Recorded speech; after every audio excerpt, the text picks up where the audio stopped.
Recording in progress.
Good morning, honorable members, honorable minister, deputy minister. I have not yet been able to see who's here. May I request secretariat to confirm for us whether we have a quorum to start the meeting? Good morning, Chairperson. I see Ms. Bodlani, Mr. Vilakazi, Mr. Satoli, and yourself, Chair. If there's another member I haven't seen, maybe they can just announce.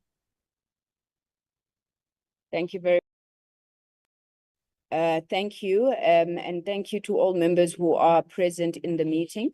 May I also welcome all the guests who are joining us here today. I have seen representatives from the Special Investigating Unit, colleagues from the unions. You are welcomed and recognized, Honorable Shongwe. Thank you very much. May I request that we put up the agenda? And while we are doing so, perhaps I should start off by introducing myself. My name is Kusela Sangwanitiko. I'm the chairperson of the Portfolio Committee on Communications and Digital Technologies. There are other members of the committee in the room, so I will ask them to just introduce themselves, maybe show their faces for a second or two, and to indicate as part of housekeeping that we request that your videos be on when you are engaging with the committee. May I call first upon Honorable Shongwe?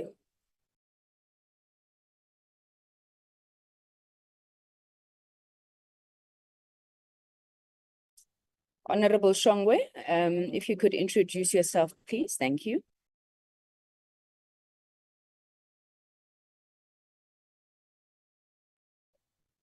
We are not hearing you, Honorable Shongwe, because you're driving, and we hope that by the time we interact with you, you will be stationary.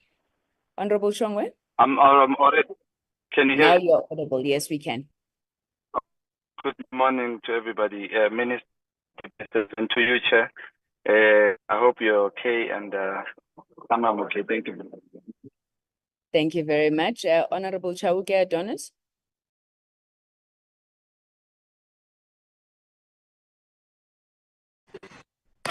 Thank you. Good morning, Chairperson and honorable members and the department as well. This is Honorable Megan Chauke Adonis, a member of this portfolio committee, and looking forward to a robust and intense debate and discussion for today's session. Thank you, Chair. Thank you, Honorable Chauke Adonis. Honorable Mkhaga.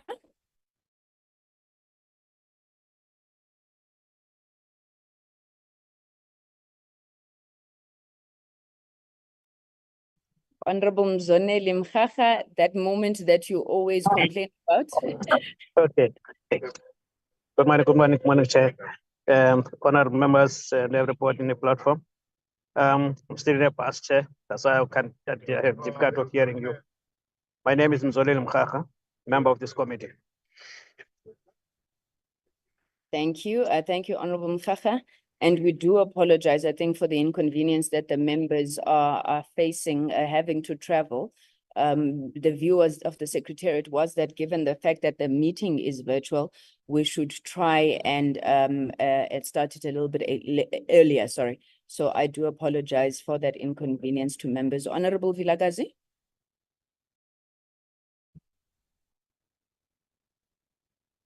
Good morning, Chair, and everybody else in the meeting. I've put my video on, but I can see that it's not coming on. Chair, I'm still on the bus traveling to Parliament, and I will put my video on once I'm there and when I make a submission. But it's a pleasure to be here and to meet everybody on the call. Thanks. Thank you very much, Honorable Ngubane. Good morning, colleagues, and good morning, Chair. Thank you very much, Chair. I'm Sehle Ngubane, a member of this portfolio committee. Thank you. Thank you, Honorable Ngubane. Honorable Potlani. Good morning, Chairperson. Good morning, colleagues. Thank you very much, honorable members. I did not see Honorable Mateis. I had seen Honorable Mbali Dlamini, but I'm not seeing her anymore. Can I check if there are any members that I have left out? Ms. Mateis send an apology. I'll give you the apologies when you ask for it, Chair. Thank you very much. All right, maybe let's then go straight into apologies. Minister, as always, you are welcomed. Yes. Chair. Somebody is calling me. Yes. Honorable Blose. Please do introduce yourself, Honorable Blose. No, thank you, Chair. And yeah, we meet again as promised. My name is Honorable Blose, and yeah, nice to meet everyone else. Thank you, Chair. Thank you very much. Thank you, members. Can I then request, Minister, sorry, I was in the process of welcoming you. I doubt you need any introduction. We are honored once again by your presence. Can we go into apologies? I know we do have the apology of the Deputy Minister, Honorable Gungubele. Can the Secretariat take us through any other apologies? Morning, Chairperson, correct. We have the apology for the Deputy Minister and then also Ms. Mateis, Chairperson. That's it. Thank you. Thank you very much. May I then request that we put up the agenda for today?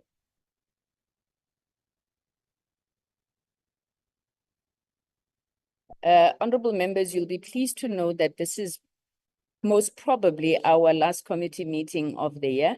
It's really been an intense year, and we thought that you know, as we go into constituency week and recess the following week, that perhaps we should put a halt on the committee meetings. Our last meeting will be a meeting of the committee just to receive the report on the subcommittee on the filling of the vacancies on ICASA. That will be scheduled by the Secretariat. I think by the end of the day, we should have the details for that. So today's meeting, the first issue on the adoption of the minutes, I'm going to request that we defer. Honorable Chair. Hello, Honorable Sithole. What happened? Because you didn't call my name. I have tried to. I stand guilty as accused, Honorable Sithole. Please, won't you grace us with your introduction and your hello? Hello, everybody. Thank you. Siyabulela, Job. So the first item on the agenda is the briefing by the SIU on matters relating to the portfolio. I have seen Advocate Andy Mtibi here and his team, and I would like to just welcome them to the meeting specifically. A briefing then on the department on the implementation of recommendations that would have emanated from interactions that the unions in the sector had with the Sixth Parliament. We will then give over a briefing to the unions, the Communications Workers Union, Nehawu, PSA, and BEMAWU on all outstanding labor relations matters in the sector, and then finally consideration and adoption of the Oversight Report to the Eastern Cape. May I please have a mover for the adoption of the agenda? Chair, I move. Thank you, Honorable Bodlani. May I have a seconder for the adoption of the agenda? I second, Chair. Thank you. Thank you very much. Minister, I'm tempted to hand over to you. I'm just not sure because the briefing is by the SIU, but because the issues will be emanating from the portfolio that you lead in the executive, I think it may be appropriate, firstly, to have you make a few opening remarks, and then we will hand over to Advocate Mtibi. Honorable Minister Malatsi. Good morning, Chair, and good morning to the rest of sorry, Chair. Lenny, please mute. Oh, sorry. Minister. Thanks very much, Chair. I'm just going to ask for this exception once that I don't put my video on, as I was just wrapping another meeting and I wasn't expecting that the normal courtesy would apply given their agenda. But I think what's important is, the focus that these investigations show and the reports show is the need for keeping to underscore the importance of good governance and holding people accountable where there's been breaches of accountability and violation of good governance. And I think it will be a very important instrument that helps both the committee and us as the ministry and the department in making sure that there is accountability that follows on from some of the key findings that the SIU and the work that the SIU has been able to do. And our approach is obviously to be guided by what emerges out of there and to be able to abide with what would have then emerged as what is required by us to take forward, both internally and in making sure that there is consequence management where there's been violations of the law. The most important thing is to make sure that we guard delivery of services, and where it's been compromised, there has to be accountability. And that's the spirit with which we'll be approaching what the SIU would be presenting and what emerges out of that report. Thanks very much, Chair. Much appreciated. Thank you very much, Minister. Advocate Mtibi, you are welcomed to this meeting of the Portfolio Committee on Communications and Digital Technologies. It's our first interaction with you, but we're so pleased that you could join us. May I then hand over to you? You will decide how you want to run the presentation, if you want to do introductions and so forth. Thank you very much, sir. Thank you. Thank you, Honorable Chair and honorable members. We appreciate the opportunity to brief this honorable committee on the investigations that SIU conducted and is still conducting in the portfolio monitored by the portfolio committee. Honorable Chair, I'm joined by my colleagues. Some of them are lead investigators. I will really just, in the interest of time, really, that I introduce them. And then when they come in to assist with questions, they can probably put up their cameras, unless you rule or guide otherwise, Chair, they can introduce themselves. and open the cameras. Well, firstly, let me introduce myself. I'm Advocate Andy Mutibi. I'm the head of the Special Investigating Unit. Should they introduce themselves, Chair, or can I proceed and introduce them? You may proceed, Advocate. Thank you. Thank you so much. I appreciate that. And then I'm joined by the Chief Operating Officer who oversees all the investigations in SIU, Mr. Leonard Lekgeto. He'll also be participating in the meeting. I'm also joined by Mr. Kaiser Khanyaho, who's the Chief Stakeholder Relations and spokesperson for the SIU. There's also Ms. Zodwa Presibe, who is the Acting Chief National Investigating Officer. The investigations are relating to national department and national state-owned entities fall under her. So these ones would also be resorting under her, and she's present here.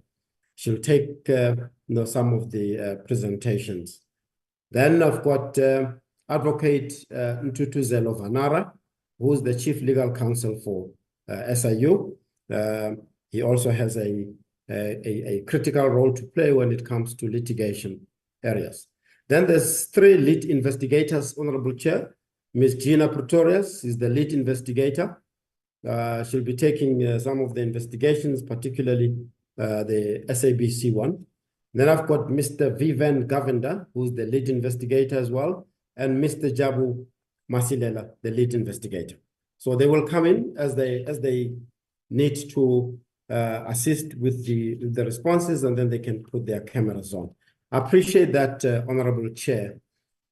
Honorable Chair, as we commence our presentation, we really do appreciate that the aim really, amongst others, is that we present this to enable the portfolio committee in its functions and monitoring of state institutions in its portfolio. Honorable Chair, I think it's befitting for me to also acknowledge the Minister.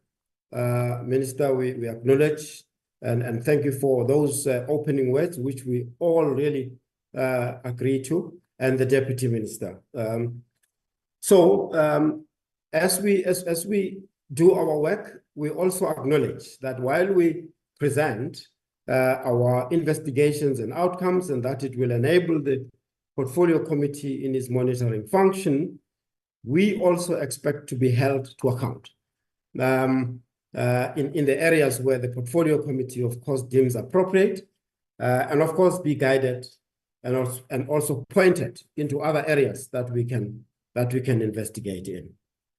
On that note, Honorable Chair, if we go to the presentation outline, just quickly, we'll really just say about the SIU, motivation and proclamation process, and then overview of the proclamations on the communications portfolio. We'll present the summary of outcomes and then details of ongoing matters. The investigations that were conducted were relating to Media Corner, South African Post Office, State Information Security Agency, South African Broadcasting Corporation. I think it should be corporation, they're not commission. Apologies for that. Telkom, and recently we got a proclamation to investigate the I think TNA stands for the New Age Media that were conducted a while back in SABC, Eskom, Transnet, SAA, Petro SA, and the Department of Human Settlements, amongst others. So those are the investigations that we have done, and I'll come to articulate them one by one before we go into the outcomes. Honorable Chair, the next slide really is about the SIU mandate. Without articulating it in detail, as the Honorable Committee would be aware of our mandate, we, of course, carry out our work with regard to fundamental rights contained in the Constitution of the Republic. The unit has a specific and direct impact, particularly on Section 32, 33, 34 of the Constitution, and of course relating to the Bill of Rights chapter in the Constitution. Honorable Chair, there's a specific section on the left-hand side, section 195 of the Constitution, which really articulates principles relating to good public administration. So amongst others, as we investigate, because part of our investigation is to focus on maladministration or malpractices over and above anti-corruption or corruption as it is. That section also, amongst others, is the section that guides us, including the administrative laws of the country. Now, on the right-hand side is really some of the legislation that guides us. Of importance is the enabling legislation of the SIU, which is the Special Investigating Units and the Special Tribunals Act. Honorable Chair and honorable members, you'll see that the title of the act is actually divided into two. There's a Special Investigating Units part, and there's a Special Tribunals Act part. So all these two parts are really functioning and functioning well, with the emphasis that the Special Tribunal Act part really came to serious operation in 2019 when the president proclaimed the special tribunals. And we are really happy that that happened, because it has assisted us, and of course in the interest of the country, to speed up the recoveries of the monies that the state would have lost. And you'll see some of the cases, in particular in the SABC investigation. Some of the cases have been filed at the special tribunal. Of course, as we investigate corruption, we look at the Prevention and Combating of Corrupt Activities Act. And because some of the evidence that we pick up in our investigations points to criminal activity, we then deal with that in accordance with the Criminal Procedure Act as best we can. But in terms of our law, then we have to refer the evidence pointing to criminal action to the NPA so that they can deal with it in the manner that befits the public interest. The next slide, again, without really going into detail, is again the Special Investigating Units and Special Tribunals Act. It's really on the right-hand side, outlining the major functions, which is to investigate corruption, malpractice, and maladministration, instituting civil proceedings to recover the monies, and of course, we've got the legislative mandate to second members to state institutions in a manner that would support our mandate. Of course, as a SIU, there's various powers that the SIU has. These are really just but amongst others that enable the mandate of SIU. The ability to subpoena witnesses, search and seizure for evidence, and interrogate witnesses under oath, once, of course, the proclamation has been issued. We also institute civil litigation. At the bottom there is some of the powers that are not vested in the SIU. If there's a need to arrest in various operations that we do, we then collaborate with the SAPS, in particular the Hawks of late, and the implementation of disciplinary actions. This is amongst others really relating to consequence management. We refer evidence pointing to misconduct on the part of officials. We refer that to the accounting officers or accounting authorities, as the case may be. But we expect them to really act on that, and we would then support them in implementing those disciplinary actions by providing witnesses in the form of our investigators, and we provide evidence as well. So, of course, we work closely with other agencies like SARS, Competition Commission, and the others, where we require regulatory intervention. Honorable Chair, that being the mandate, we then really thought it appropriate, although the Honorable Committee really would be aware of the ecosystem we operate in. The next slide, and I will not take a lot of time of the committee because we really need to go into investigations now. This is the ecosystem within which we operate. On the left-hand side, top left, is all the investigating agencies. SIU is one of those, as you can see. And then once the evidence points to criminal action, we all refer matters to NPA for them to then apply their minds to prosecute. That's the top middle. On the left-hand side of that sort of semicircle is the recoveries. In the recovery space, you've got the special investigating unit playing one of the key roles through the special tribunal and the high courts, as we indicated, NPA asset forfeiture unit, and the South African Revenue Service also plays a role. At the bottom there is the prevention, which we believe that it's really something in the ecosystem that we need to lift up the bar on as a country, so that we focus on prevention, which will really, going forward, if it works and works well, will ameliorate the work of the investigating agencies going forward. As you can see, the arrow now points to the right. In brief, we have been tasked by the JCPS to develop the National Corruption Risk and Prevention Framework. That framework is underway. It will take, the whole process is to support the National Anti-Corruption Strategy. But just as an indication, that framework is really going to try to beef up the proactive nature of the fight against corruption, which includes data analytics, so that we can analyze the data that comes from the investigations and determine the exposures that government departments are facing. Awareness program, education, the issue around ethics is very important, and the lifestyle analysis. We're also going to be touching or having a chapter on vetting processes. So that is a framework that will really be coming on stream. But as we speak, we have now implemented part of the national anti-corruption strategies that requires collective action. In the national anti-corruption strategy, it's referred to as the whole of government and the whole of society approach.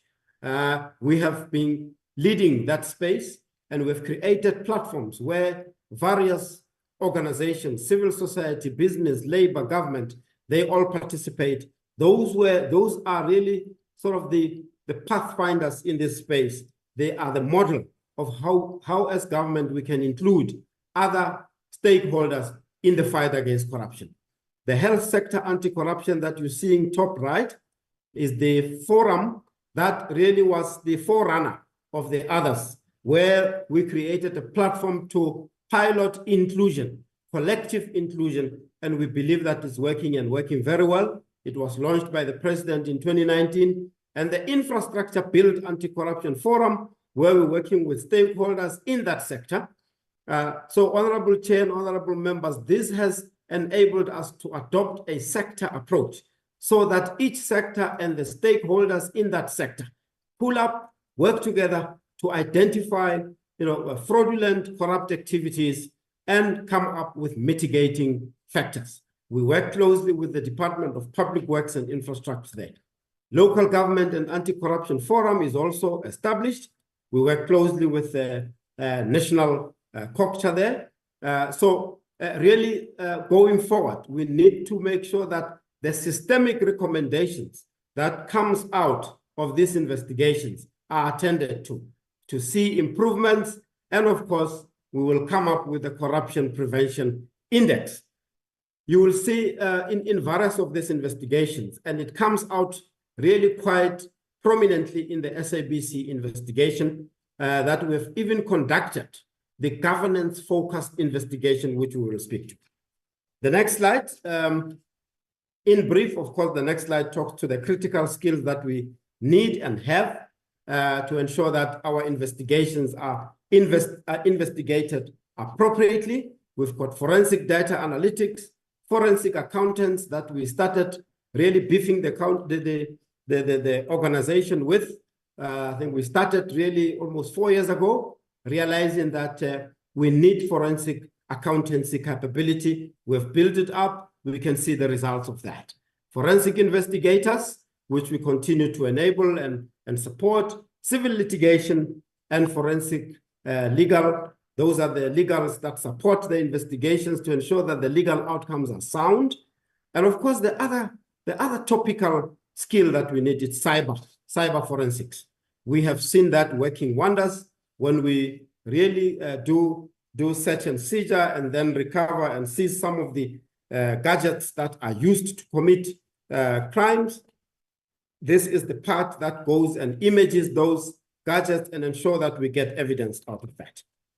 Honorable Chair, I'll be handing over to my colleague now after the last two slides that are coming. Consequence management, and I really want to underscore what the Honorable Minister said here. This is really where we would like to see the impact of all our investigations. Honorable Chair and honorable members, we are clear as SIU, and of course, we have indicated that to all of our colleagues in the JCPS, that we can investigate and investigate if we don't see consequence management and implementing the outcomes. Really, we will not see the impact that the public and public representatives like the honorable members here expect. Now, just in brief, I mentioned the civil litigation part, which after investigating, if there's a need to recover monies that the government has lost, we then use the civil litigation part. That is on the extreme left. Advocate Vanara and his team are leading that space and leading it well. Would like to see it continue to improve so that the recoveries can improve. As we do that part of recoveries towards the ultimate court orders, we then activate certain actions in that process to ensure that we are able to have resort or recourse to other assets that those who are implicated may have. Then we do seizures of assets, we freeze assets. Of late, to deal with the phenomenon of officials resigning in the face of investigation, we then freeze the pensions that they've amassed, so that when ultimately orders are made, including against the official, we have resort to the pensions. All of this happens through the due process. We go to the courts and to the special tribunal. The disciplinary action, I've already touched that. We would like to see where evidence points to officials, that the accounting officers and accounting authorities act on that. Referrals to NPA that I've already covered. We're working with the NPA to ensure that they address that. And then, of course, there's referrals to other regulatory authorities. There's been referrals to various professional bodies where matters refer to infractions relating to the income tax or VAT, or whatever the case may be. We refer to SARS, Competition Commission in their space, and of course the South African Health Products Regulatory Authority is really one of the examples. We referred many matters there. Construction Industry Development Board. Honorable Chair and honorable members, we then have prominanced the blacklisting of companies that do business with the state and get implicated in the process. We'd like to see that part being implemented by state institutions, and of course, with the support of the National Treasury or respective treasuries in their areas. The part at the bottom there, Honorable Chair, is really that supports the part on proactiveness, making sure that we plug the gaps where weaknesses have been pointed out to improve on the governance system, improve on the administration, and improve on the practices. We refer all those recommendations to state institutions so that we can work with them and then see the improvements going forward. Honorable Chair, the next slide really is an overview of the motivation and proclamation process. We get allegations from various quarters, whistleblowers, state institutions themselves. We get referrals from Parliament through parliamentary committees. We've had referrals from various committees. So that's part of what we do. Then once we receive them, there's a whole process that we follow. We register the allegations. We then assess them to ensure that they are within the legislation that enables us. That's Section 2.2 of the Act. Really is areas where these allegations has to be referred to the SIU by the President for investigation. Then, of course, once we've done that, we then draft a motivation. The motivation takes its course up until the Department of Justice looks at it on behalf of the Minister. The Minister of Justice and Constitutional Development, of course, applies his or her mind.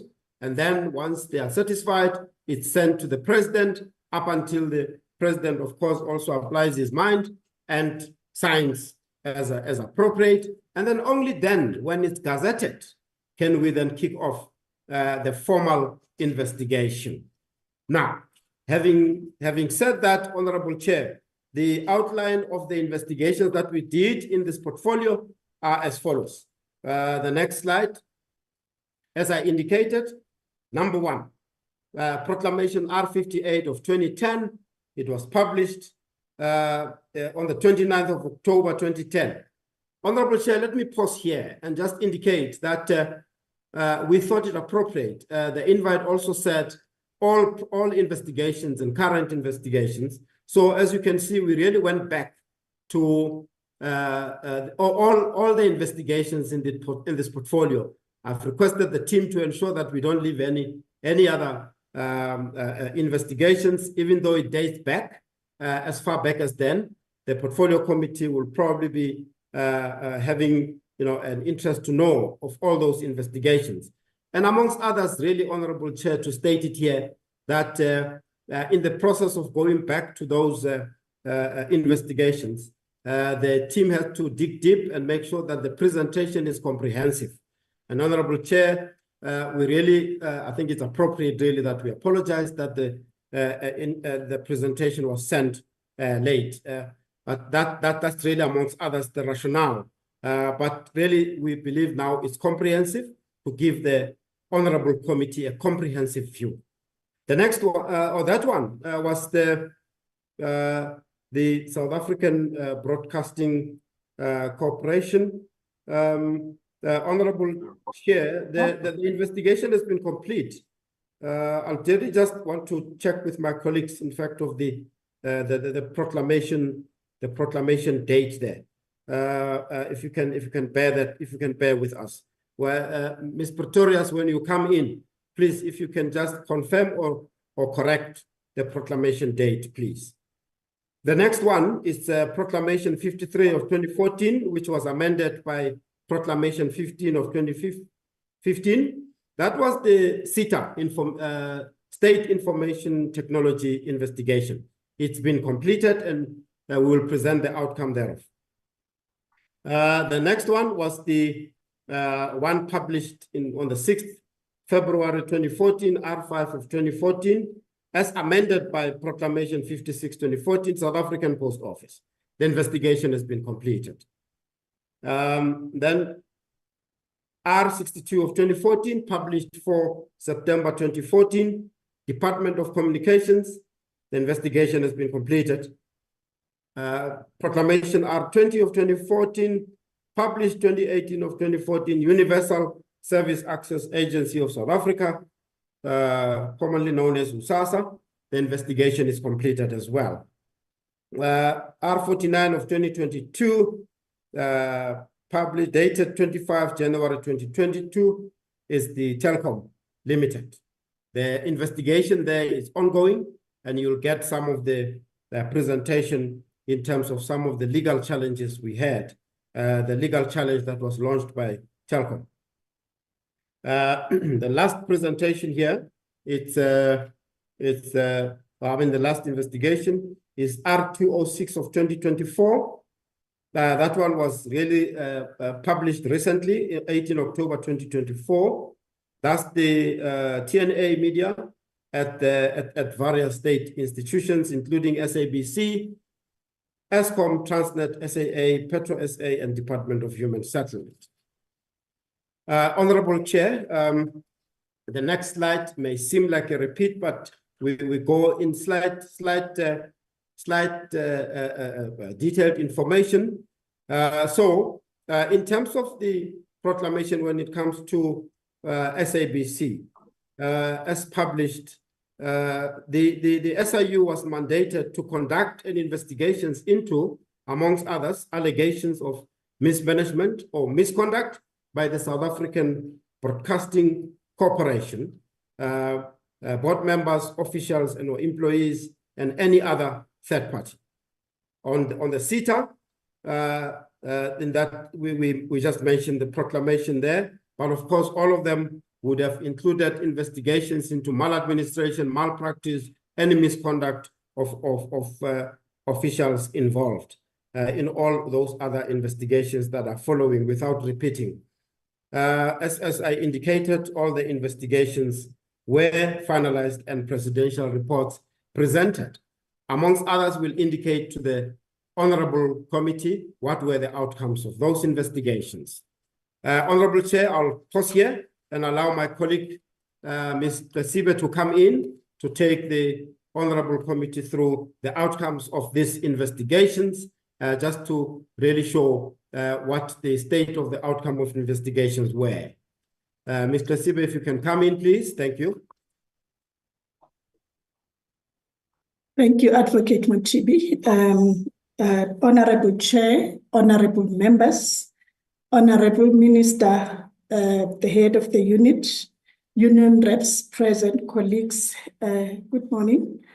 I would then be taking you through then the high-level outcomes in terms of these investigations.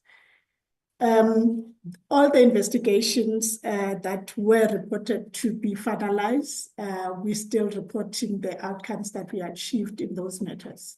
So for the media corner, in terms of recoveries and savings, we recovered cash to the tune of 25.9 million. SABC, sorry, Chair, let me just, I wanted to show my face, then I can switch off the video now. Okay, then in terms of SABC, we saved the institution an amount of 151 million, and we recovered 33.5 million. In terms of CETA, we saved the institution 111.3 million, and we recovered 24.6 million.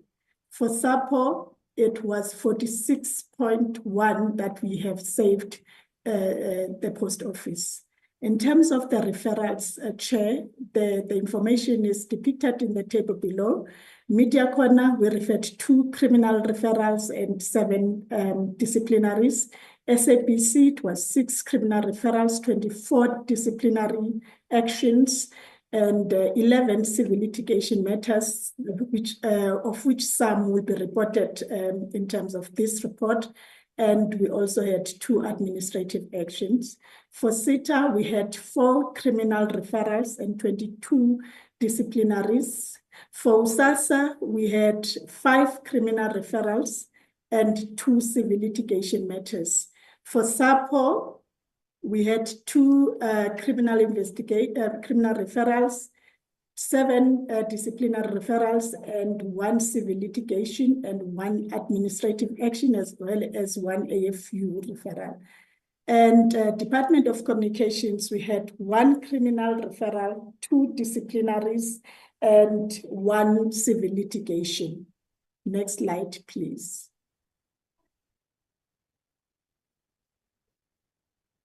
In terms of Telkom, Chair, we just felt that maybe we should give you like a high level in terms of the Telkom. Telkom investigation is currently sub judice.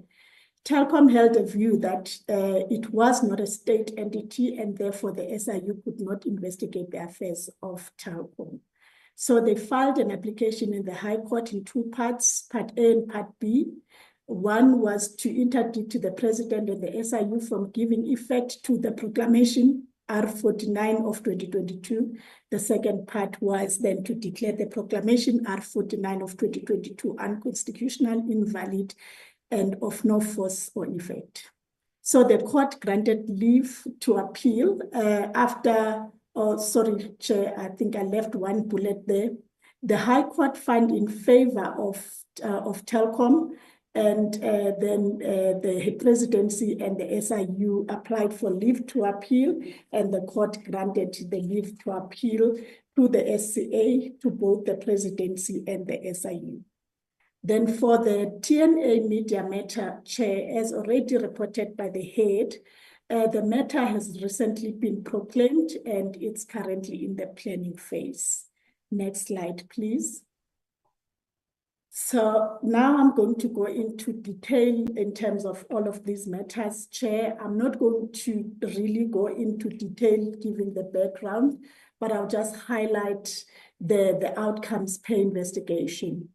So in terms of the media corner investigation, we found that the tender process was not compliant with Section 217 of the Constitution, then that the process contravened Section 38 of the PFMA, and also that the officials involved in the SCM process acted in contravention of the prescribed legislation, policies, and procedures.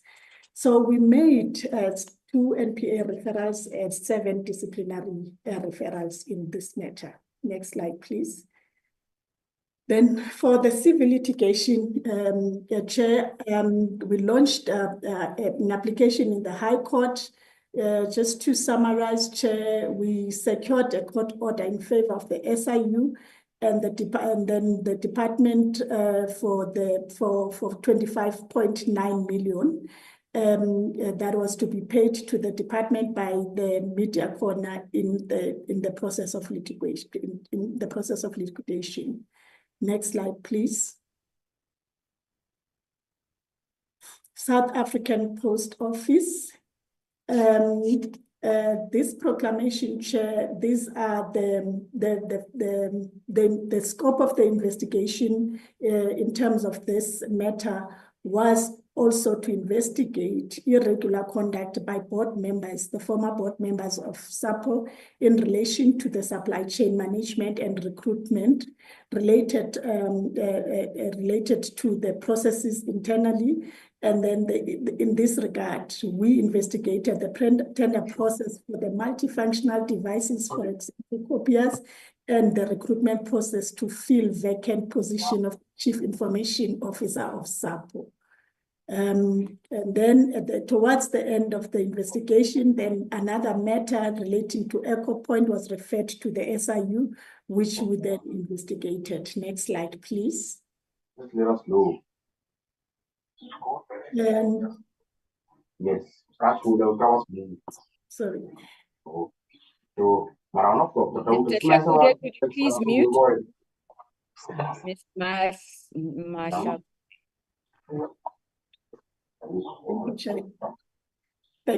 Please mute everybody on the platform except for the speaker. Apologies, Advocate, you may proceed. Thank you, Chairperson. In terms of our referrals to the NPA, Chairperson, we referred one matter in respect of the access control system related to the tender that we investigated to the NPA, including the AFU, for purposes of criminal prosecution, as well as a possible asset recovery. The matter has also been referred to PCIRA for purposes of administrative action and to the SAPO for purposes of disciplinary action. Further NPA referral was also made in respect of a SAPO employee for the contravention of Section 16 of PACOCA. And we also referred evidence that points to the commission of misconduct against 7 employees of SAPO. In terms of civil litigation, Chairperson, our application to set aside the Echo Point lease agreement valued at 492 million rand, together with the request for just and equitable order, was launched on the 20th of May 2016 in the High Court. And this matter, the Chair, we are pleased to report that on the 18th of November 2019, the lease agreement was then set aside, and SAPO was allowed to exit the lease agreement earlier than the end date.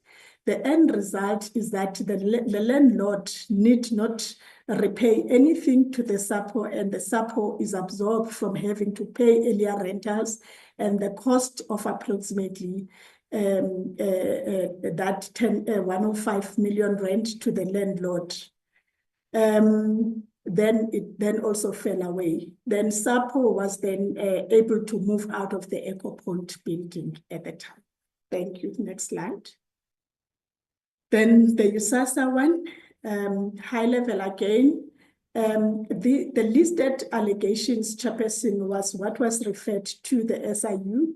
One was then the appointment of the Chief Executive Officer for USASA, and then the alleged irregularities in the granting of subsidy to contract and expand an electronic communications network for Emalahleni local municipality. And the third one was the alleged irregularities in the procurement of goods and services in relation to the rapid deployment of public access facilities program and payments made in relation thereto. Okay, next slide. The outcomes, Chair, is that on the 11th of June 2014, we launched an application in the High Court in Pretoria to review and set aside the appointment of Mr. Nkosi as the CEO of USASA. However, Mr. Nkosi's contract of employment had expired before the finalization of the court proceedings. Therefore, USASA did not renew Mr. Nkosi's contract of employment. USASA failed to embark on competitive bidding process that was fully compliant with prescripts regarding the public sector procurement to secure one or more contractors to contract and establish and operate further public access center. 5 criminal referrals were made against members of the former board. Next slide, please. The SITA investigation. Okay, in terms of this investigation, Chairperson, we were in the main requested to investigate the procurement of goods and services and unauthorized or fruitless and wasteful expenditure by SITA. So in terms of our outcomes, we referred 22 disciplinaries referrals to SITA for employees who did not disclose their business interest. There was also a letter of demand that we sent to the service providers for long outstanding monies that were due to SITA, and the payments were made to the value of 24.6 million rand. We also saved SITA about 101.3 million rand, as already reported, Chair. We referred 4 criminal referrals to the NPA and AFE. Next slide. Department of Communications, Chair, I've highlighted this slide red, Chair, because you will realize that it's not included in your pack. It's an omission, Chair, which we apologize, and we will submit the updated presentation to the Secretariat later today.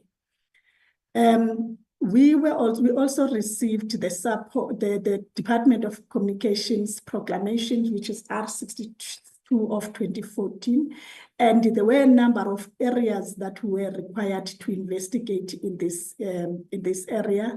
It was as listed, the hosting of ICT Indaba, travel and accommodation, recruitment, selection and appointment of an employee in a position that did not exist in the structure, improper or unlawful conduct by an official of the department, which resulted in the department purportedly breaching a contract, improper or unlawful conduct by employees, officials of the department and third parties, procurement of goods and services, the Nkowa event, and the World Telecommunication and Information Society Day. Next slide, please.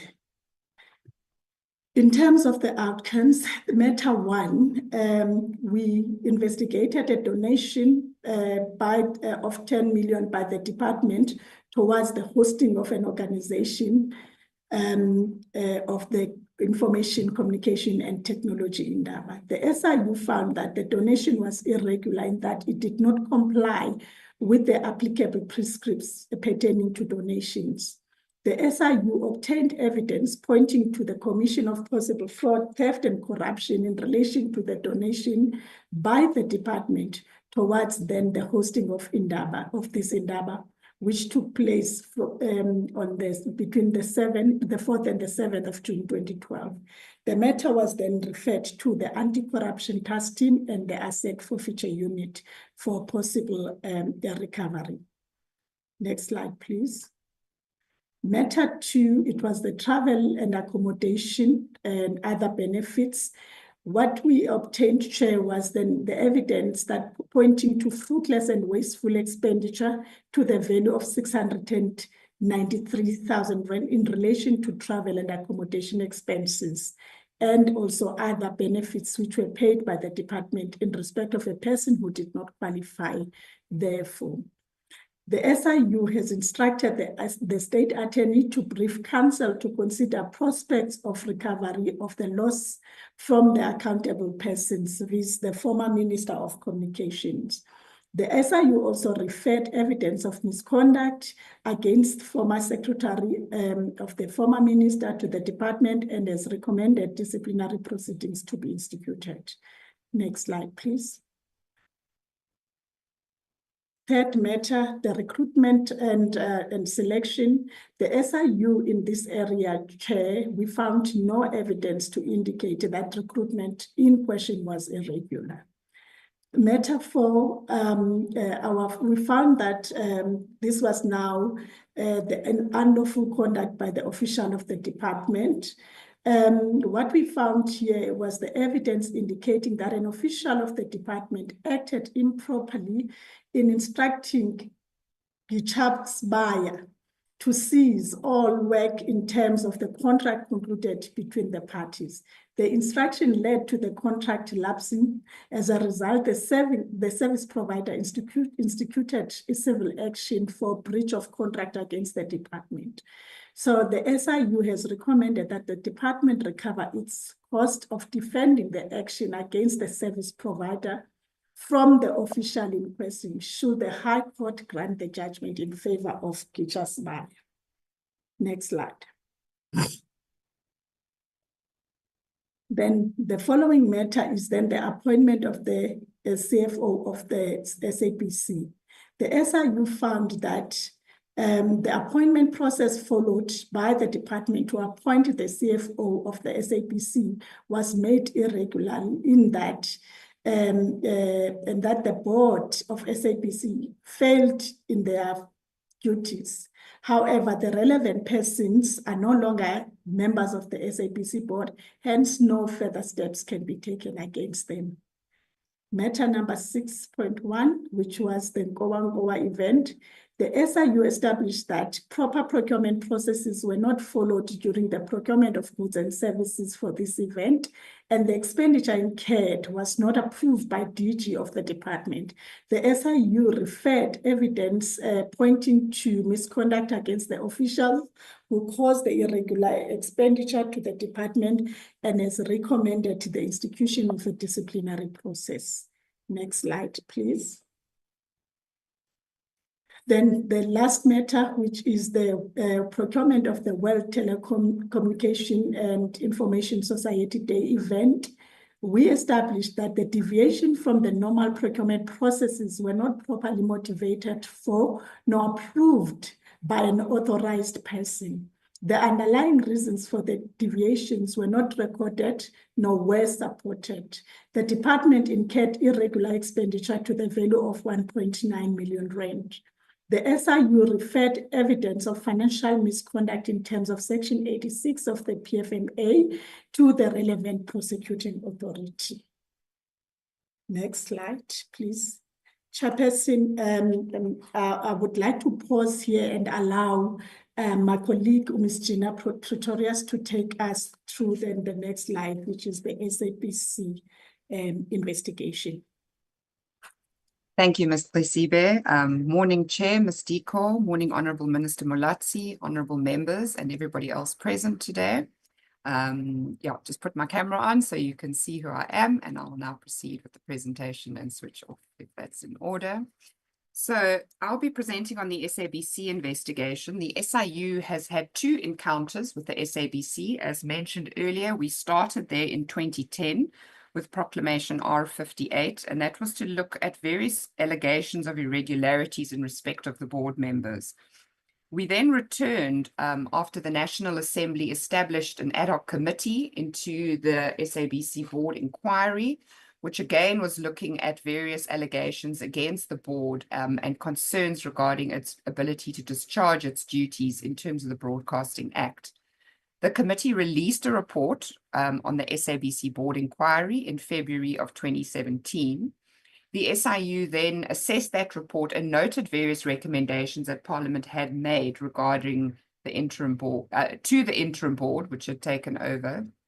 And these recommendations included that there be an independent forensic investigation, that various contracts that had been identified needed to be terminated or renegotiated, and there was recoveries to be made of wasteful expenditure and bonuses, as well as disciplinary and criminal referrals to be dealt with. SIU approached the SABC interim board. We were welcomed in. We applied for a proclamation, and that was published in September 2017, and that is Proclamation R29 of 2017. We did get an extension on that proclamation a year later, and we'll deal with that as we go through the presentation. Thank you. The next slide covers the contracts that were identified by the parliamentary committee. We took on a phased approach to investigate all of these contracts. There were many that were identified as listed there, and our focus on these contracts was to look at the SCM processes, as well as profiling the role players which were identified in these contracts to determine if there were any corruption indicators present. The contracts are all listed there, as well as the values next to each of the contracts.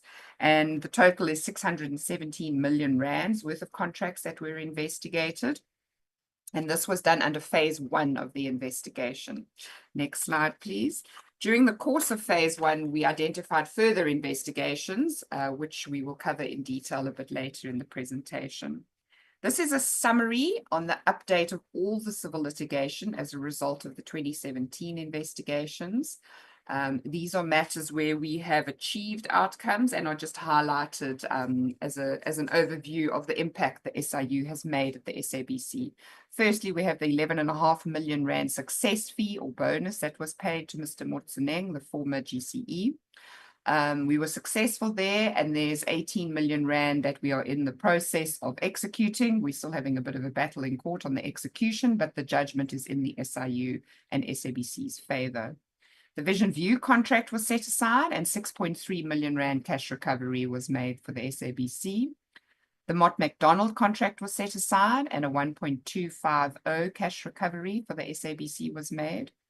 Mr. Motseneng's legal fees were also ordered to be repaid by the court, as well as interest and costs, which then let it jump up from 851,000 to 1.2 million. That has been paid and was recorded as a cash recovery.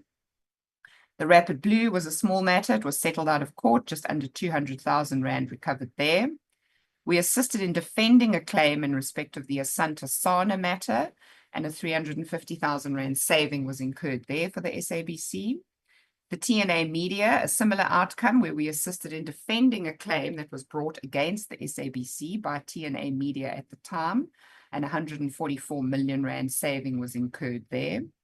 The SABC Legends payment, this decision was also reviewed and set aside and resulted in a saving of a further 5.8 million rand, which would have been paid out in terms of that contract had it not been set aside. And there's a potential recovery of 2.4 million there that we are still dealing with in the courts. We'll get into the detail later. Next slide, please. Sakela Tobiso, there was 600,000 rand loss prevented and savings incurred there. Mr. Motseneng's pension was frozen of 6.4 million rand. There was court cases regarding that, and that 6.4 million rand pension was successfully frozen and recovered on behalf of the SABC. The Mjayeli security matters, 185 million rand contract there, and that was is still being determined by the courts there. And that again confirms the savings of 151 million rand and cash recoveries of 33 million rand. Not all civil matters are concluded, so these numbers will continue to increase as matters are concluded in the courts. Next slide, please. We now get into the detail of the civil litigation, and given that this is our first briefing to this committee, we have put a lot of detail in each of these slides. I'm not going to present all the detail. I'm just going to touch on the current status of each case and whether it is in fact concluded or ongoing. There are many matters that are in the civil court, and yeah, so all the details are there. We'll just quickly touch on the current status. So in respect of this matter, there are many matters in court with Mr. Motsoeneng. So you may see what looks like duplications, but there is a lot of litigation ongoing and a lot of counter applications, claims and appeals that have been brought by Mr. Motsoeneng as well as the previous interim board. So in respect of this matter, this is in regard to damages that were suffered as a result of irregular appointment of staff. And this matter, as per the last line there, is still in the courts, and a pre-trial notice for the pre-trial conference has been served, and we're setting a date for this conference. So this matter, the status is ongoing. Next slide, please. In respect of Maguve and others, and this is in regard to the repayment of the success fee of Mr. Motsoeneng from the Governance and Nominations Committee members who were involved in approving the payment thereof. As per the last line, the registrar has allocated the 19th of May next year for the hearing of the defendant's Rule 30 application against our application for a default judgment. So this matter is still ongoing. Next slide, please. This matter relates to Mr. Motsoeneng's success fee. Here, the SIU took an application to court to have the success fee paid back.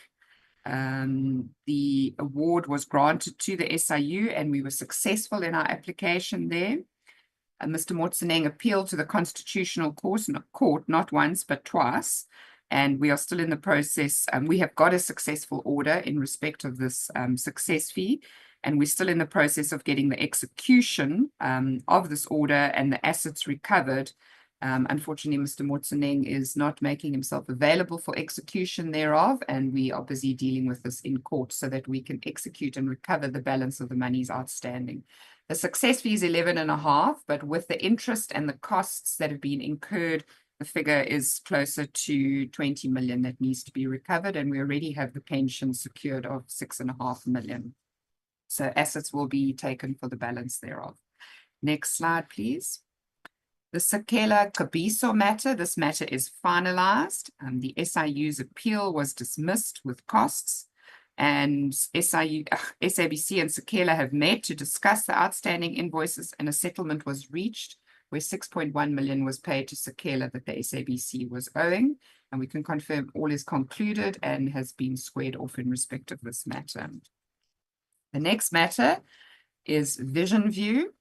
This is a 52 million rand contract here.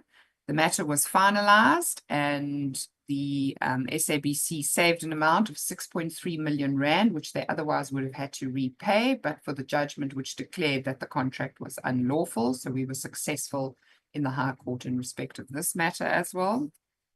Next slide is in relation to Lorna Vision and James Aguma. Here, this matter is still ongoing, and the main matter will be enrolled for hearing once we've received judgment in the default application against Lorna Vision. As you can see, there's many overlapping litigations here, and the SIU took the approach that we would not only pursue the companies that were involved and benefited, but we would also pursue the officials who were involved in facilitating these irregular awards, and where necessary make claims against them, freeze pensions and recover monies from them should the companies be unable to meet the full judgment that is against them, and for SABC to recover what is due to them. Next slide, please. Cuban Woodley and others in respect of this matter also relates to Lorna Vision, 62 million rand. On the 19th of March 2024, a default judgment was granted against Lorna Vision, and they were ordered to pay 62 million rand with interest. The defendants filed an objection, and the SIU has filed an application for leave to amend, and this matter is still ongoing in court. As you can see, there's a couple of matters linked to the Lorna Vision contract where we're pursuing officials, as I mentioned. Next slide, please. The matter regarding Bessie Tugwana, 42 million rand. This is in respect of the Vision View contract that was awarded. In respect of this matter, it is still ongoing, and we have applied for a trial date, and we wait for feedback on when that will be. Next slide, please. The Geconomics matter was trading as Infonomics, 4.5 million rand. This matter is ongoing. So whilst the main review application was concluded and the court found that the contract was unlawful and was set aside, the court unfortunately failed to make an order regarding just and equitable relief. So the contract's been set aside and declared void ab initio, but it's been necessary to go back to court in order for the court to determine the just and equitable relief and what should be paid back to the SABC in respect of this matter. This matter has been set down for the 15th of October 2025 for the hearing on the just and equitable leg of the litigation. Next slide, please. This is in respect of Audrey Raffaella, an irregular expenditure investigation is instituted in the High Court. We also successfully froze the pension benefits of Ms. Raffaella so that we would have assets to execute against. In respect of the main case, the pleadings have closed and the trial is currently proceeding as we speak now between the 18th and the 29th of November. The SIU continues to support this civil litigation, and in fact, one of our members is involved in testifying in this matter currently. And as mentioned, her pension benefits have been frozen. Next slide, please. Mott MacDonald for 7 million rand. This contract was also set aside, and a settlement agreement was reached between Mott and the SABC, and that was the 1.2 million rand that was successfully recovered and paid back in February of 2023. That covers all the civil litigation in respect of phase 1. The other outcomes, next slide please, that resulted from phase 1 was various criminal referrals. Our investigation produced 29 criminal referrals, which were handed over to the National Prosecuting Authority. The details of one of the matters is shared below, as this is the only matter that has since made it into court, and that is a former executive, Ms. Motsweni, where she was charged with fraud. She has appeared in the criminal court, and the trial has been ongoing since September of 2019. Our investigators attend every court date and are monitoring the progress on the matter and assisting the prosecution. Just recently, on the 15th of November, there was an application for a Section 174 discharge brought by Ms. Motsweni. It was not successful, and the court ordered that the trial will continue on the 27th of March 2015. The next steps is likely for the defense to bring their case now. In respect of the remaining criminal referrals, they involved private companies who contracted with the SABC, the ones that we've just discussed. Their directors, the former SABC directors, both executive and non-executive. And the value of those criminal matters is about 267 million rand. The charges vary from theft, fraud, contravention of the Companies Act, and contravention of the PFMA. And these referrals were done between May 2018 and June 2020, which is around about the time that our investigation was wrapped up at the SABC. The SIU did request the MPA to allocate a dedicated prosecutor to deal with these prosecutions, having noted a trend amongst these matters. And at the same time, this is when the state capture was coming to a head, and we identified some very concerning trends there, which was the reason for the request to have a dedicated prosecutor to look at all these criminal matters. In respect of the success fee that was paid to Mr. Motsuneng, there were criminal referrals done there as well. The offences were committed in respect of, there were 3 SABC officials and 2 board members that were referred to the NPA in respect of evidence pointing towards criminality there. Further consequence management as a result of phase 1 on the next slide deals with the disciplinary referrals that the SIU made. We're pleased to say we had quite an impact there, and we got good cooperation from the interim board at the time, who was very much in favor of rolling out consequence management. We referred 24 disciplinary matters coming out of the investigations in phase 1, which implicated 14 officials. All of them were charged. It involved 7 executives and 8 officials. 13 of the 14 matters were finalized, and the last referral was done in May of 2019 against a board member in respect of a security contract, which we will cover in detail in the next slides. The impact of these disciplinary referrals has resulted in the exiting of various SABC executives and officials. 5 executives were no longer with the SABC. 5 were found guilty on disciplinary charges. 2 were dismissed and 3 resigned. 4 resigned in the face of an SIU disciplinary referral. In instances like that, and where it is in a government department, those disciplinary referrals will follow the officials around. Unfortunately, with state-owned entities, the same provisions are not in place. We nonetheless do send the referral to the entity so that they have it on records should a re-employment situation come up. One of the executives' contract expired and it was not reviewed, and 2 other officials were found guilty and were dismissed. Next slide, please. As mentioned by the head of the unit, we also follow up on administrative action. We made 2 referrals to SAICA regarding former CFOs, Mr. James Aguma and Ms. Audrey Rafela. These matters and the evidence have been referred to SAICA for contravention of the Professional Code of Conduct, and they are being dealt with by SAICA. Next slide, please. We now go into the phase 2 investigations, and these matters were either brought to our attention through complaints from unions, from the media, from the public, or were identified during the course of our phase 1 investigations while we were at the SABC. We list the matters as well as the current status of them, and then we go into the detail of the civil litigation. Firstly, the TNA business breakfasts. The evidence obtained in this matter indicated that, in fact, this TNA investigation was a far greater matter than was covered by the existing proclamation that the SIU had. And in order for it to be properly investigated, we needed the powers to go into the other entities that were involved in paying the SABC for these TNA breakfasts, and that included Eskom, Transnet, and Petro SA. So it was as a result of the SABC investigation that we then motivated for a proclamation only for the TNA breakfasts, which covered all these other entities that were involved.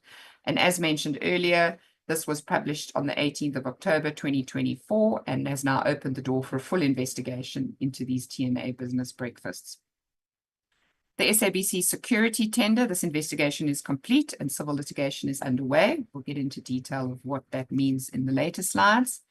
We received allegations of irregular appointments of 7 SABC officials. We did not find evidence to support those irregular appointments.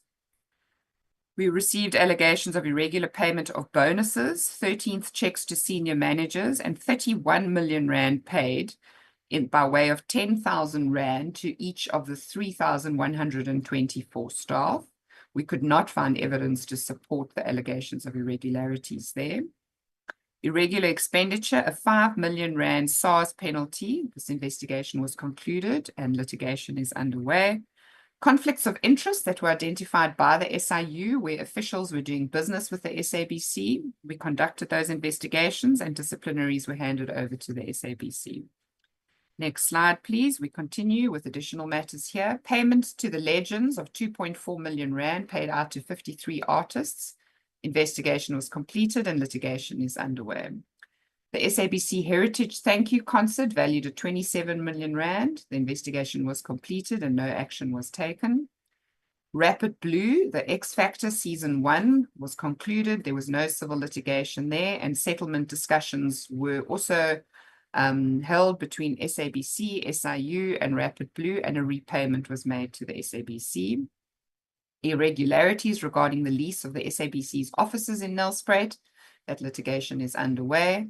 And the irregular payment of Mr. Motseneng's legal fees, SIU successfully concluded that matter and obtained a judgment ordering that Motseneng repay those fees to the SABC.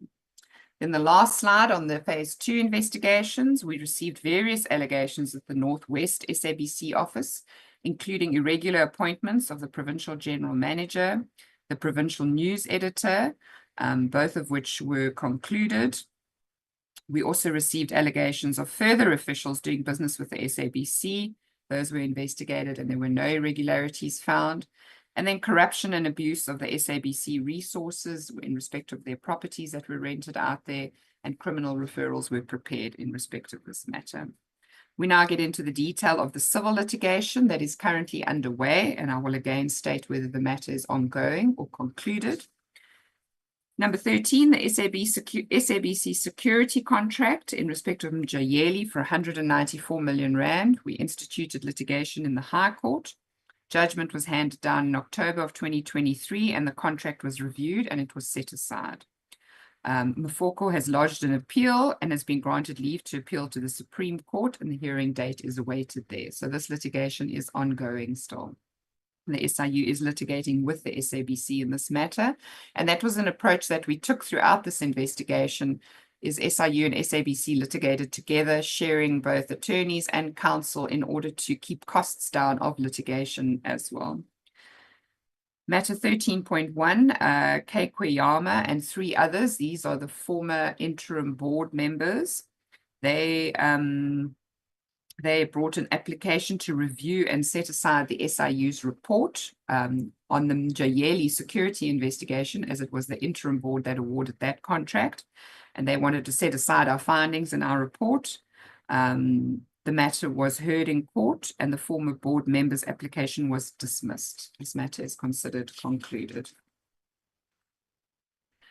In respect of TNA Media, as I said, we have a new proclamation to investigate the matter as broadly as is required. In the interim, and whilst waiting for that proclamation to be published, the SIU joined the SABC in respect of the application against TNA to recover the costs incurred by the SABC for these broadcasts. And this is what resulted in 144 million rand saving, which TNA was trying to get out of the SABC. The directors of TNA have opposed the joinder application for the SIU to join the SABC there, and our heads of argument have been served and we await a court date there. The intention with the TNA Media, which is an empty shell now, is to pierce the corporate veil and to go after the former directors in their personal capacity. Next slide, please. The SABC Legends payments. This matter was taken to the SIU Tribunal. Judgment was delivered on the 18th of October 2022, in which the decision to pay these amounts was reviewed and was set aside. It resulted in 5.8 million rand, which should have still been paid, being saved, so that was stopped. And the 2.4 million rand, which was actually paid out, the court held that it was not to be recovered as it had prescribed. The SIU is appealing portions of this judgment. This is being opposed by Mr. Motseneng, who was involved in making the decision. A judgment has been handed down and the SIU is studying same in this regard. Next slide, please. The irregular payment of Mr. Motseneng's legal fees. Sorry, I think we've jumped a slide. We're on Mr. Motseneng's legal fees.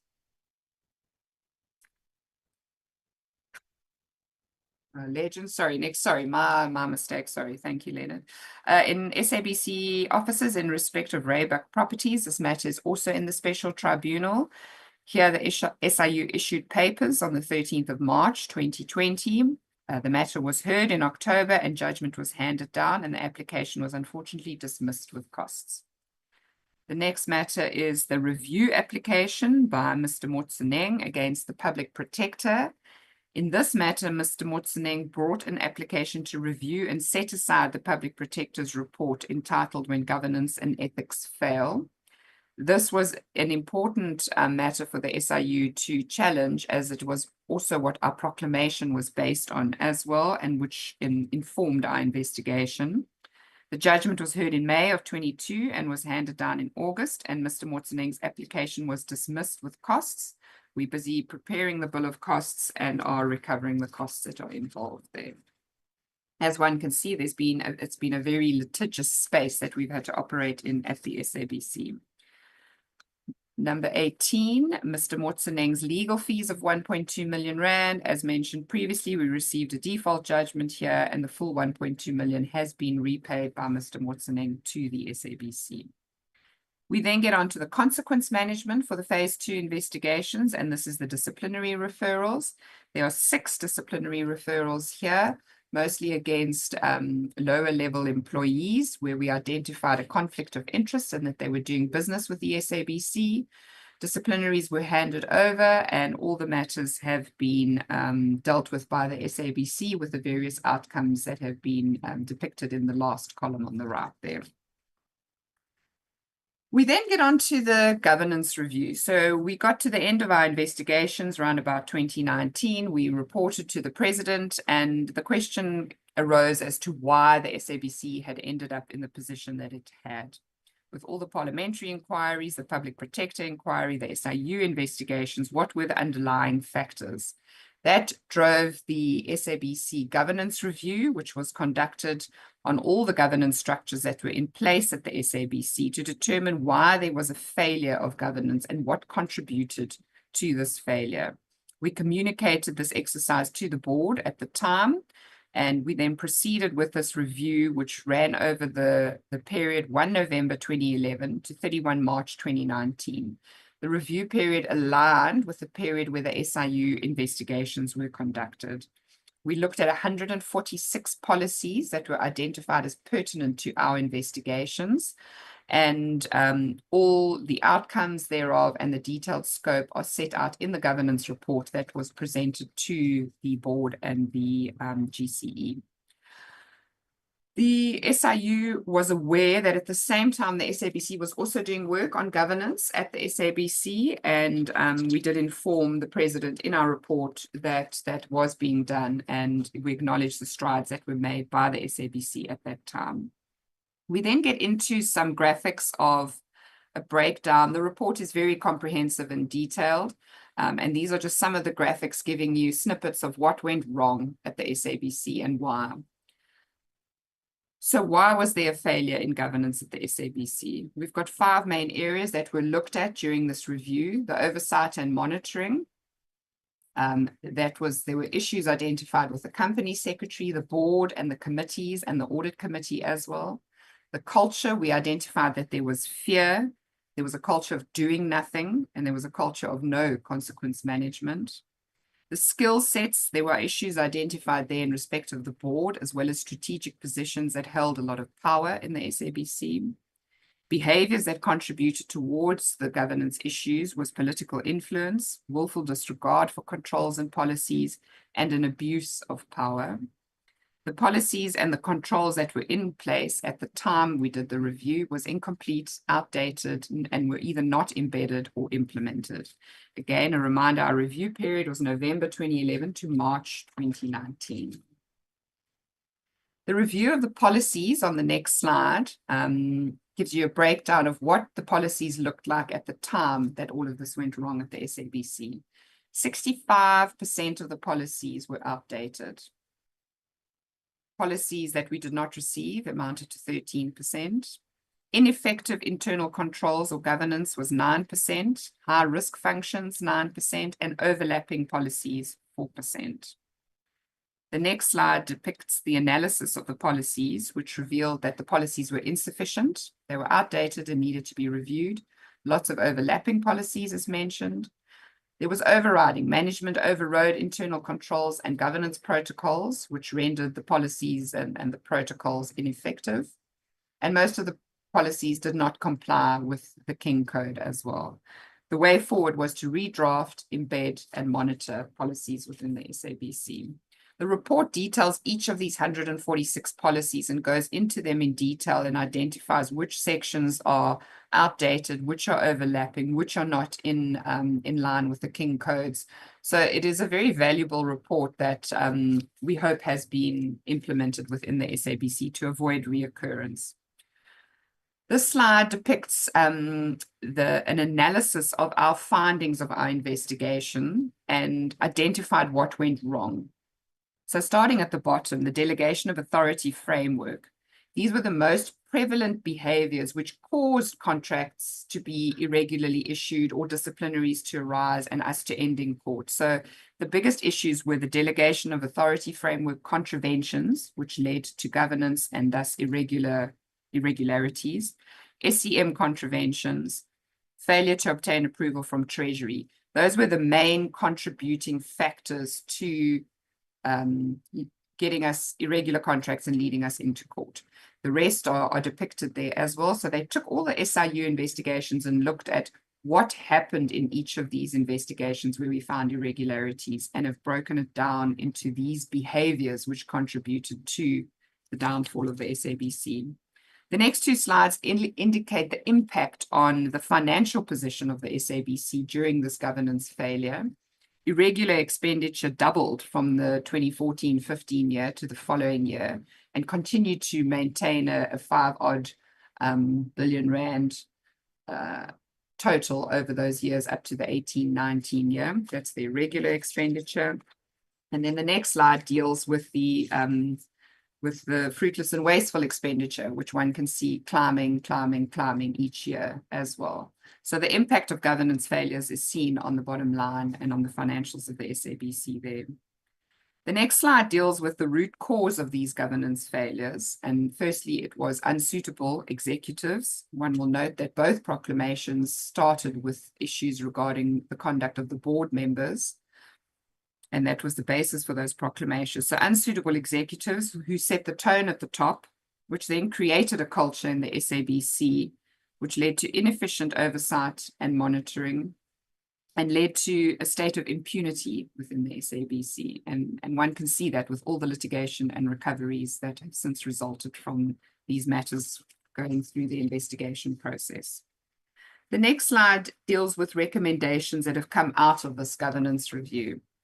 And how do we fix the failures that the SABC has experienced? So the SIU has already taken specific actions against individuals where there's been consequence management by disciplinaries being referred, there's been criminal referrals, and we're in the civil courts. So now coming back home to the SABC, how do we fix internally the governance structure so that we don't get back to this position? So recommendations are made in the report, and these are just the headlines, is that targeted action is required on the conflicts of interest, hands-on training of SABC employees to prevent PFMA expenditure. Point 3 on the left, and point 4 is that the key performance indicators of employees and committee members should align with governance outcomes. And then lastly, there should be a safe space for whistleblowing within the SABC. On the right, board members should be appointed strictly regarding the ICRAF principles in King. Individual and several liability for losses, particularly of various committees, should be introduced. And political influence needs to be avoided. There needs to be transparent and auditable liaison with the shareholders and immediate and timeliest reporting mechanisms. The next slide deals with regulatory amendment recommendations, where recommendations are made in order to make amendments to the PFMA to criminalize gross negligence in respect of the conflict of interest and employees doing business with the SABC, which creates a conflict of interest. There should be a blanket prohibition on employees providing goods or services to their employer, and legislation similar to Section 34 of the Higher Education Act should be introduced. There should be liability, personal liability of employees, and recovery of a deduction from their benefits. Consequence management, it's recommended that we deregularize disciplinary hearings in line with Labour Court decisions and PUJA, and prevent the public purse from personal battles, such as legal fees being covered, and to regularize the approval of and recovery of legal costs where gross negligence caused action. The next slide deals with external monitoring and oversight. Here, to ensure the actual implementation and its efficacy, monitoring should not only reside in internal SABC and structures, but also external oversight bodies, and the board, for example, to report on certain issues to the Presidential DPE task team.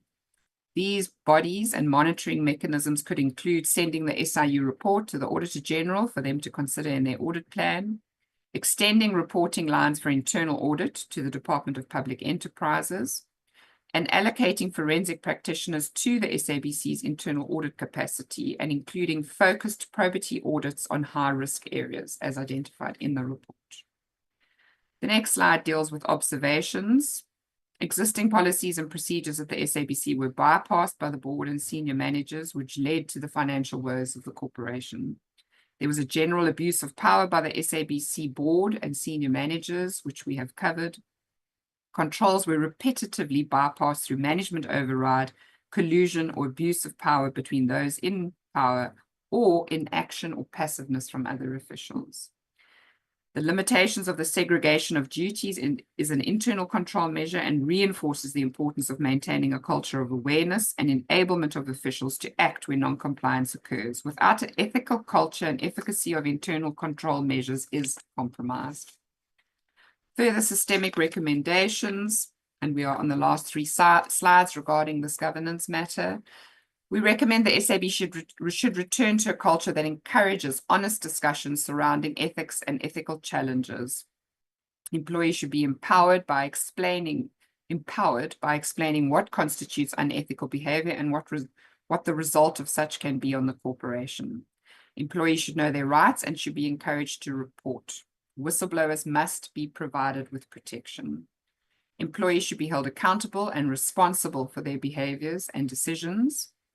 And changes should come from the management team by identifying negative behaviors and substituting them with positive changes, which will allow for better ethical decisions. Next slide. Management should follow the correct procedures in the appointment and or promotion of employees, and they should be approved by the delegated authority. A lot of our investigations centered around irregular appointments and promotions.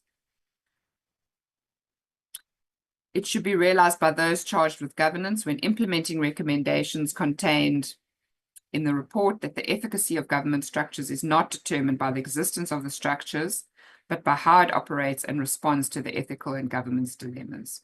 Policies should be updated to prevent risk from a governance and audit perspective. Maintaining an ethical culture is an inherent obligation of all employees and should become a key performance indicator for employees. There should be a zero tolerance action to abuse or non-compliance with internal controls, and this should be prioritized. The last slide is the SIU's ability to assist with some of these recommendations as well, and that is through a targeted awareness campaign. As per the head of the unit's introduction in respect of the National Corruption Risk and Prevention Framework, this is one of the legs where the SIU can assist in the prevention area. We reported to the SABC board in February of 2020 that the SIU identified a need to render prevention and advisory services to affected state institutions, in particular the SABC. The Targeted Awareness Campaign is an initiative aimed at assisting affected state institutions to prevent a recurrence of serious maladministration. And this is done through creating awareness amongst targeted groups of focus areas identified by the SIU. The SIU proactively influences systemic and behavioral root causes of maladministration, fraud, and corruption. The campaign is a value add and does not form part of our proclaimed investigation, and the SIU bears the cost of organizing this campaign. The current GCE of SABC has indicated her support and is in favor of a targeted awareness campaign, and we are liaising with her in this regard. Thank you very much. That concludes the update on the SABC investigations, and I now hand back to Ms. Tlesibe to continue with the rest of the presentation. Thank you. Thanks, Ms. Pretorius. Now, Chairperson will take you through then the Telkom investigation.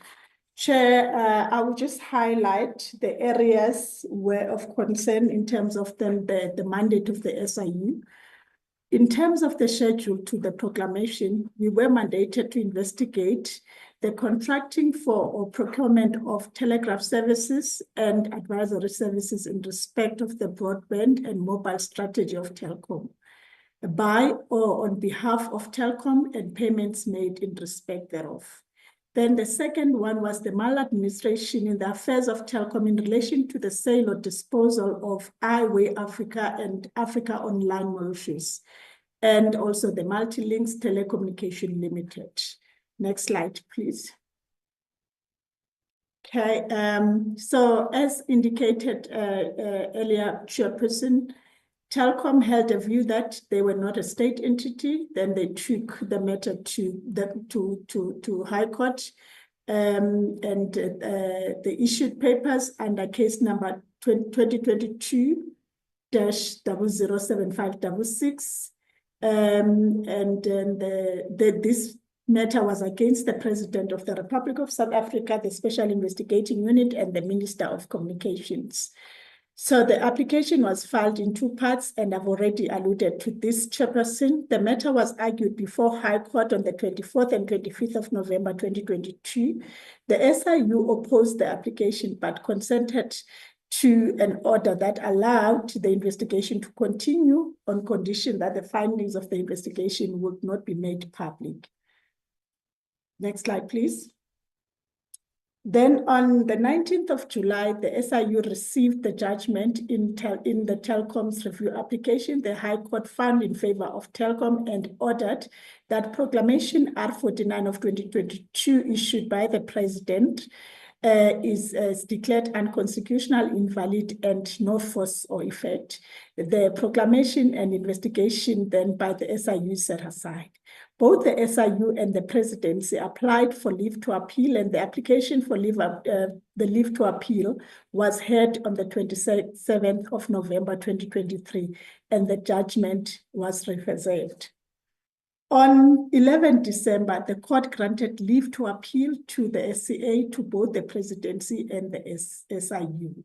The SIU filed its notice to appeal and application for condonation for late filing in the SCA on the 27th of June 2024 under the case number SCA 701/2024, and the matter is still pending.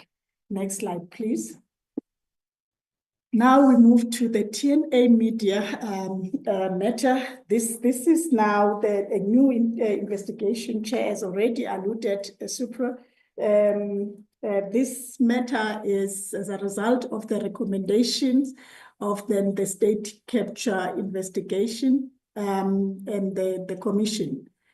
In essence, Chair, these matters, they came to the attention of the SIU during its investigation into the SABC matter in terms of the proclamation, the 2017 proclamation, wherein the SIU became aware of the agreement dated 13 March 2012 that was concluded between SABC and TNA.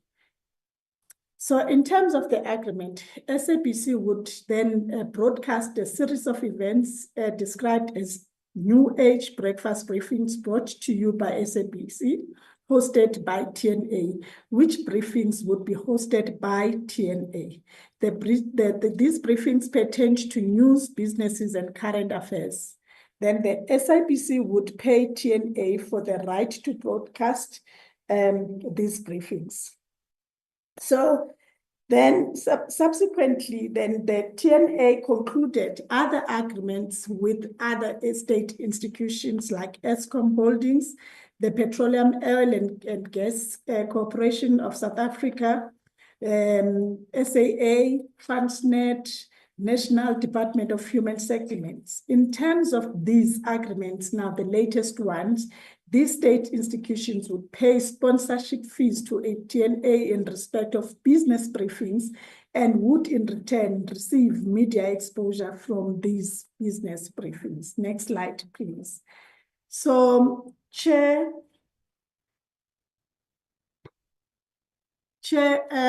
then in terms of then the report of the State Capture Commission, it, as part of its report, it provided that the TNA investigation conducted by the commission itself has shown that the contracts concluded between TNA on the other hand and these other institutions on the other were not only irregular, but they were wasteful too.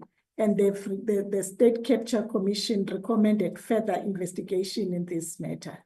So resulting therefore in the President authorizing and directing SIU through Proclamation R206 of 2024 to investigate allegations of serious maladministration in connection with the affairs of Eskom, SABC, Petro SA, SAA, Transnet, and then the National Department of Human Settlement, which was gazetted then recently on the 18th of October 2024.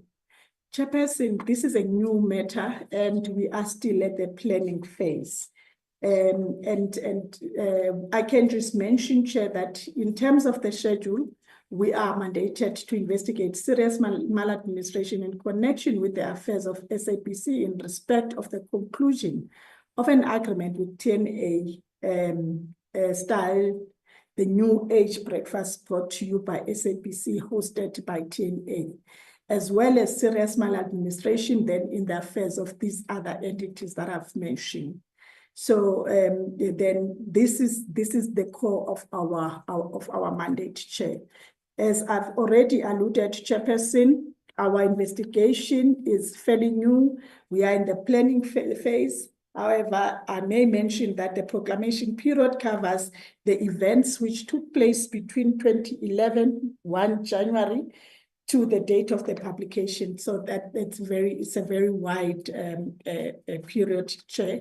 I will pause here, Chair, and then hand over to Advocate Motibi, who will then do the concluding remarks. Thank you, Chairperson.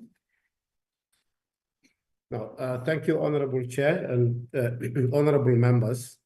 That is the end of our presentation, and really thanks for indulging us with the time to present as comprehensively as we did. Honorable Chair, as we conclude, of course, the higher questions that arise is, what are the revelations brought about by the investigations? It is our view that the investigations really reveal maladministration in various of the state institutions that we presented on. The main exposure, Honorable Chair and honorable members, you'll see, is in the procurement space.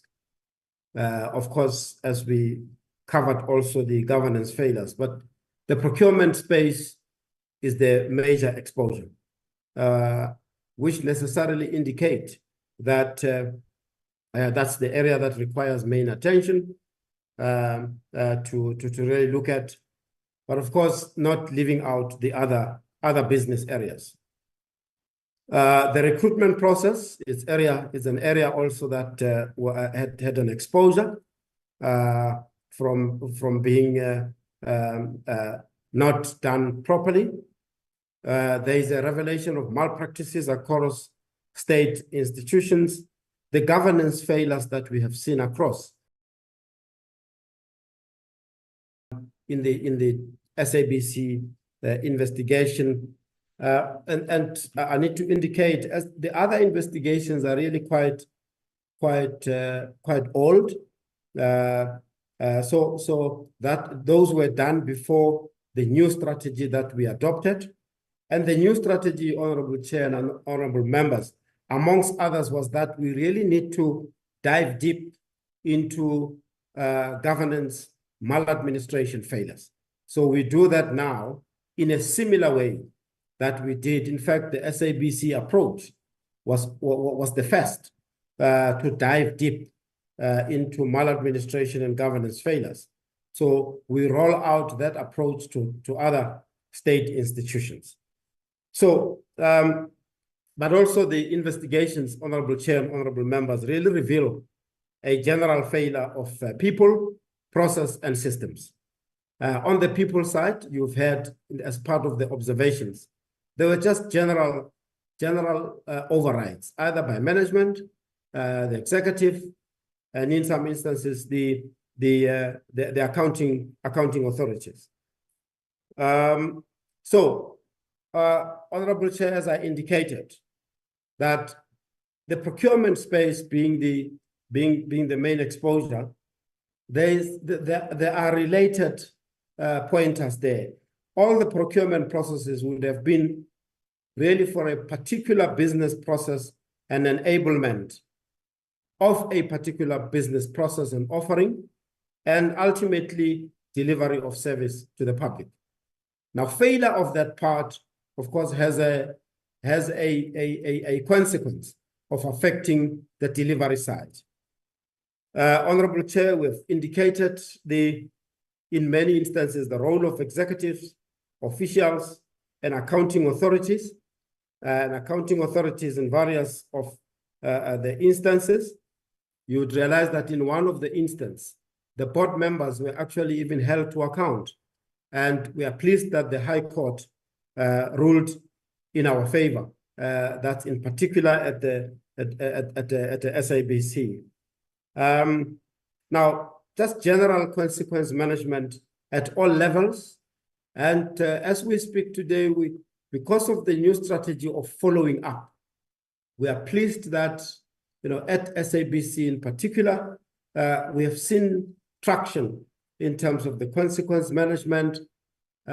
We, as my colleague indicates, that we are really still to follow on the implementation of the focused governance findings, governance failure findings that we did. And Honorable Chair, as my colleague indicated, the comprehensive report was shared with the board at the time and SABC management. If it would at all be appropriate, I think it would be, we could share the report with the Honorable Committee and of course the Honorable Minister as well, because this is really a base on which the monitoring of the improvements can start. And I call it a base because as you can see that the focus was really 2014-15 and 2018-2019. There is a gap now from 2019 to now, 5-year gap. So there is a need for a focused approach in terms of really checking whether there has been improvement in this management. And I'm probably including other state institutions as well. But as I said, those other ones, the post office, the department, and the other investigations were done way back before we really sought to improve the strategy. But the same approach could really be adopted to dive deep into the failures of South African Post Office or any other state institutions that the Honorable Committee may really need to dive deep into. Now, the systemic recommendations and the improvements to the administration practices and governance is the part with which we would really like to partner with the SABC or any other state institution to ensure that there's improvement in that area. Hence, my colleague covered in the presentation that the awareness program is not just really awareness and communication, is also diving deep into the findings of the governance to say, how is it that we move forward to improve the situation there. So we have indicated as part of the governance pillars at the top really is the failure of monitoring and evaluation. And then of course there's those others that we indicate. On the policies, Honorable Chair and Honorable members, you would have probably noticed that at the end of that slide, there's a comment that says behaviors determined policies rather than policies determining behavior. So this is more on the people side where there was even policy overrides, where policies were ignored. And that points to really the behavior on the part of management that is not in favor of good governance. And hence, we would have seen governance failures at the scale at which we saw. The issue of conflict of interest is something that we need to continue to monitor. In that space, in line with the prevention going forward, we would really determine what is it that needs to be done on an ongoing basis, be it regular vetting, regular lifestyle assessments, and of course, a continuous involvement on improvements. Honorable Chair, we have partnered with the Auditor General because the Auditor General has a main role to play in terms of the audit findings. We have given them the report. They would have included them in their audit focus areas, and we would continue to interact with them on whether there are improvements on the control environment. If not, then of course there is a reason to raise the flag to the Honorable Committee so that action can be taken. My colleague also mentioned the issues around whistleblower protection.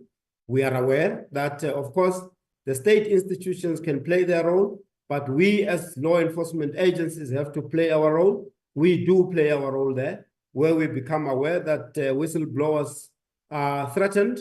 There's measures that we have put in place with other law enforcement agencies. If it relates to witnesses, NPA and us work together. So as I conclude, the issue around Telkom.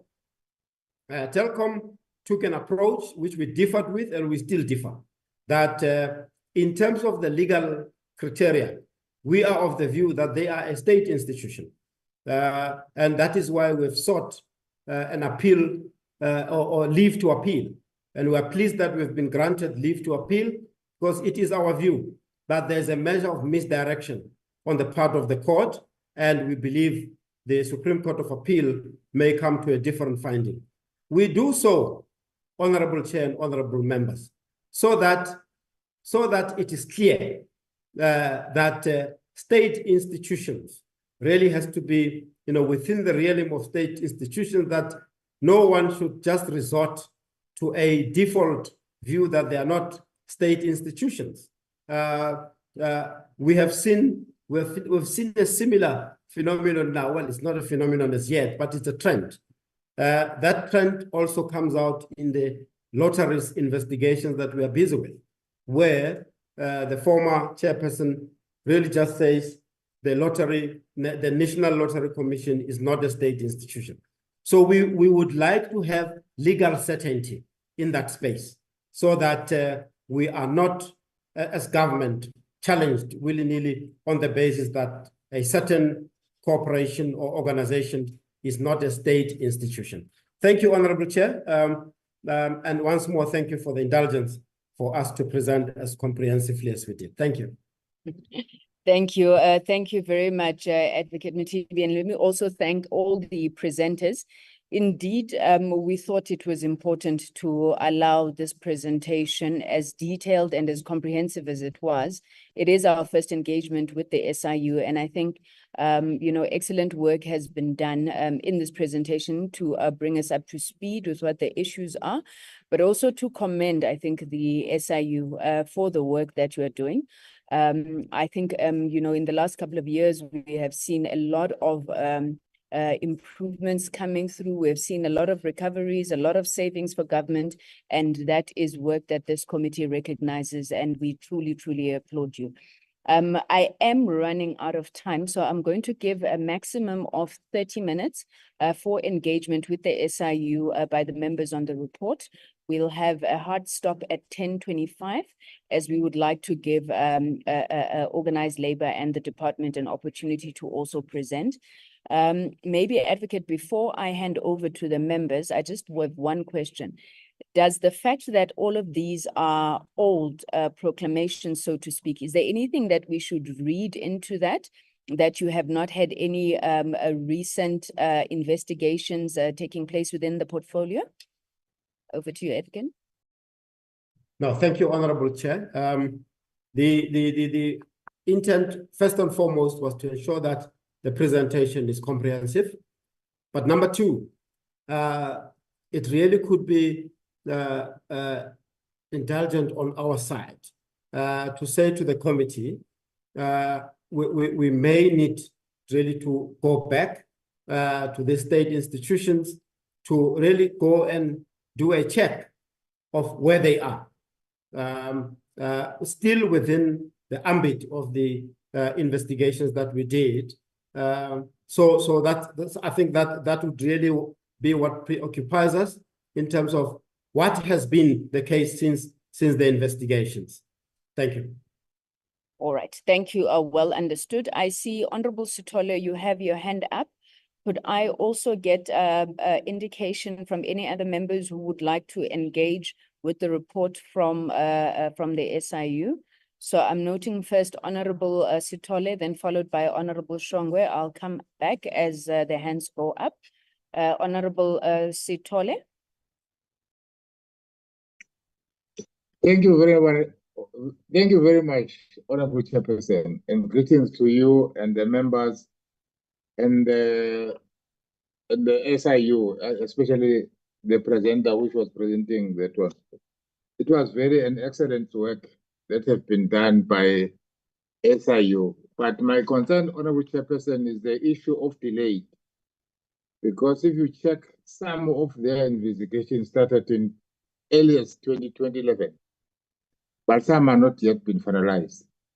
So now I'm trying to check, do they have any timeframes for whatever they are doing, or they just doing according to what the courts are saying and what the process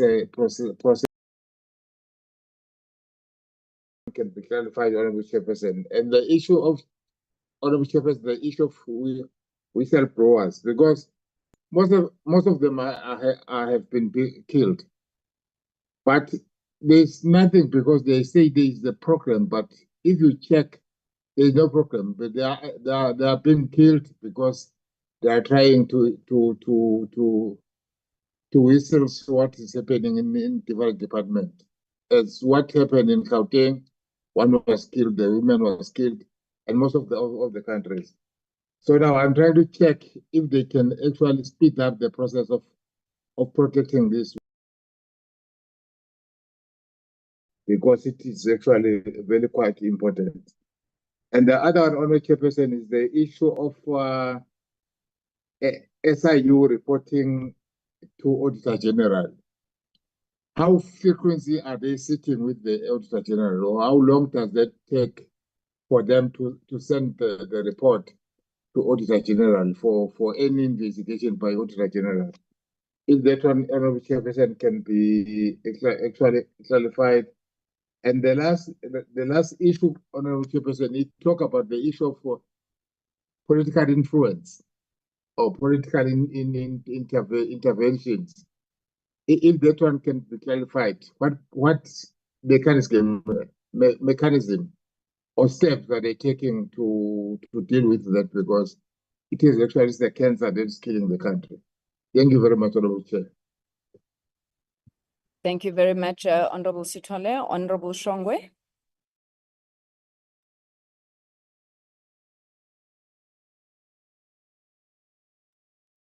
Honorable Shongwe, you are unmuted, but we cannot hear you. Can you hear me now, Chair? Yes, now we can hear you. Thank you. Thank you very much. Greetings again to all of you. I will be quick, Chair. There's been a plethora of investigation in the portfolio in the recent past. So the committee appreciates the money is recovered due to corruption practice. However, Chair, would the SIU perhaps know how many people have been successfully prosecuted and sentenced in this process? While I am aware that this might not be necessarily the responsibility of the SIU to prosecute or after investigation. But the committee would like to know if the SIU monitors the progress of the prosecutions and the cases after investigations. And since no one has been jailed in all this within portfolios, granted some money has been recovered, I think a joint sitting with the Justice Portfolio Committee might be an ideal here. And I think the department in some degree is failing us when it comes to sending people to jail. I can hear we're speaking mostly about Hlaudi and all those, but I worry, Chair, when I hear the cases that they are from 2017. It worries me of the recent years. If we are so far back, can maybe, I understand that SIU has a lot of work, I understand that. Can maybe they find some help or something that will speed up their work in prosecuting this people, so that people may learn that we as the government, we don't like corruption, and we don't have delaying tactics, as it's proclaimed that politicians do these delaying tactics. These prosecutions will take long and the investigations will take very long. Some people will even resign from this prosecution and jail time. So I think I would emphasize what the department must do something about this, because nobody has been jailed, nothing has happened. And it's only this updates on those cases and all that. I thank you, Chair.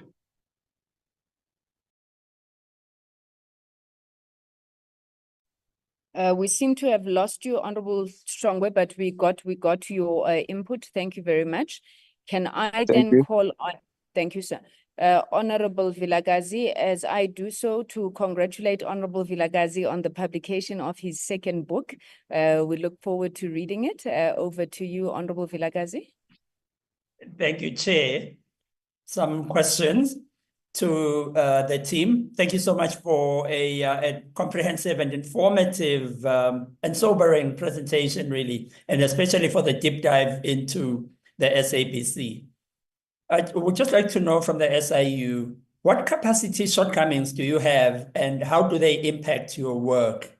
That would be my one. You stress the importance of consequence management. What is your view of this aspect within the department and its entities within the Department of Communications and Digital Technologies? You spoke of the development of a corruption index. When will this come on stream? And then I know that you don't yet have the index, but which departments or which entities, within the department would are a worry to you in regard to mismanagement, malfeasance, corruption? Which entities are a worry to the SIU at this point in time? And you mentioned something around disciplinary referrals and blacklisting, etc. But that's one of the big worries for us, even within the committee and just the public at large, is officials or board members being discredited from one state entity and then moving to another. So I just want to know how effective is the blacklisting? And you mentioned something about it, but I would just love clarity on that. Is there anything in legislation or otherwise to prevent people just being moved from one board or one entity as executives to another and continue plundering state resources there? And then also just in regard to the finances, you speak about saved amounts versus recovered. But I was also interested to know how much has been lost, because yes, you saved 2 million, say, but maybe and recovered 1 million, but maybe we've lost 10 million. I would have loved to have had that information. And along the same lines, how much has been spent on these investigations? I also got concerned to see from time to time references to external counsel, and I can imagine it would be necessary because the capacity of the SIU might be limited. But how much have we spent on these legal processes, just to give a view as of that expense in regard to the amounts that are involved? We've also had a high turnover of ministers in the department. I believe the current minister is 11th or so. I'm not quite sure. But you mentioned a minister that was referred for prosecution. How did this proceed and what was the outcome of that in the end? And then finally, what stood out for me when you mentioned Ms. Mutsueni from the SABC was that the amount being chased after is 18,290 Rand, according to the slide. Yet the total amount to be recovered are 267 million. It seems to me like we're spending a whole lot of time and resources chasing a very small amount when there could be larger amounts that could be pursued, that could be more worthwhile pursuing. Is this correct? If so, can you tell us what the justification is for pursuing just Ms. Mutsueni? The others were covered. Thank you, Chair. Thank you very much, Honorable Vilakazi. Honorable Mkhaga.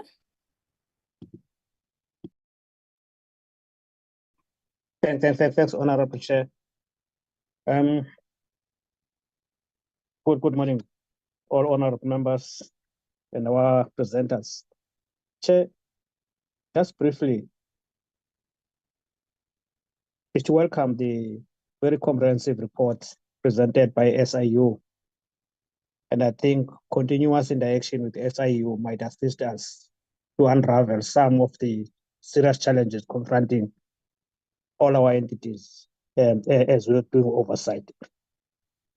Chair, I'm interested to their success rate, both in terms of recoveries and investigations, particularly between 2010 and 2023. What could be their success rate in both instances? Two, I always grapple about this thing of telecom and the case telecom taking government to court. I'm aware of the background of telecom when telecom was privatized by government. I'm not sure whether partially privatized or not. And I'm not going to argue the question of the case. My argument is the question of acts of government. Why is there confusion as far as this matter? Was government has got clear acts that explains and defines the scope of each and every entity that government is funding. And I'm grappling to understand this confusion. Maybe I'll be assisted without necessarily going to the merits and the demerits of the case. Mr. Motsweneng case, which is dragging. I heard that you are still withholding his pension and looking to the gravity of the case. Would it be proper if I say the pension might be too minimal to cover the recovery process that you must undertake in ensuring that Mr. Motsweneng pay for the irregularities he committed in the SAPC? Is this pension sufficient to cover recoveries in the event that he loses the case? The third question is in relation to the bailouts. During that period, there was a series of bailouts by government to rescue this entity called SAPC. Were you able to quantify, because I was trying to check your report, were you able to quantify the costs in relation to the bailouts, and also ensuring that you are able to measure the impact on the SAPC as an institution towards service delivery? The last one, Chair, is in relation to skill set. There is a tendency in these entities to hire or recruit foreign nationals without necessarily verifying the qualifications. And I know that during that period, there were a lot of foreign nationals who were holding key positions in the SAPC. Some were CFOs. Were you able to identify his gap as far as a qualification or is concerned? Or were you able to do audit of the executives that were in charge of this particular institution? The executives were not desirable or suitable for their work. Maybe you may elaborate more on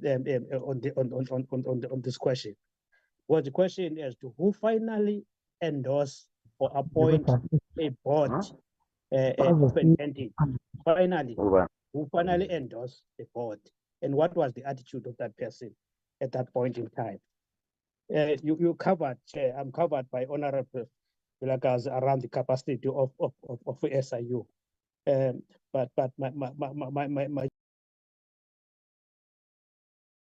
a major challenge confronting you as an institution, as SIU now? What could be a major challenge so that we were able to understand and even the pace of investigation and the capacity, and what could you regard as a major challenge that you would need this portfolio committee to assist you in ensuring that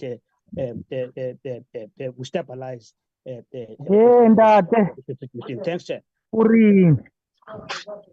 Thank you, Honorable Mkhaga.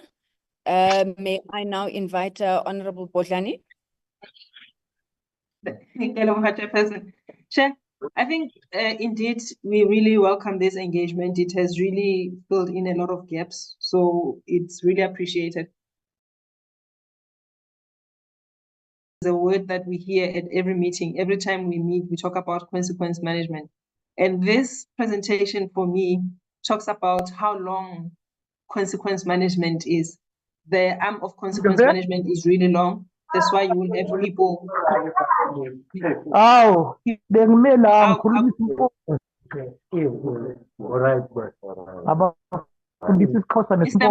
Ndleleni, can you please mute? Mr. Ndleleni? Apologies, Honorable Bodlani. Mr. Ndleleni, please mute yourself.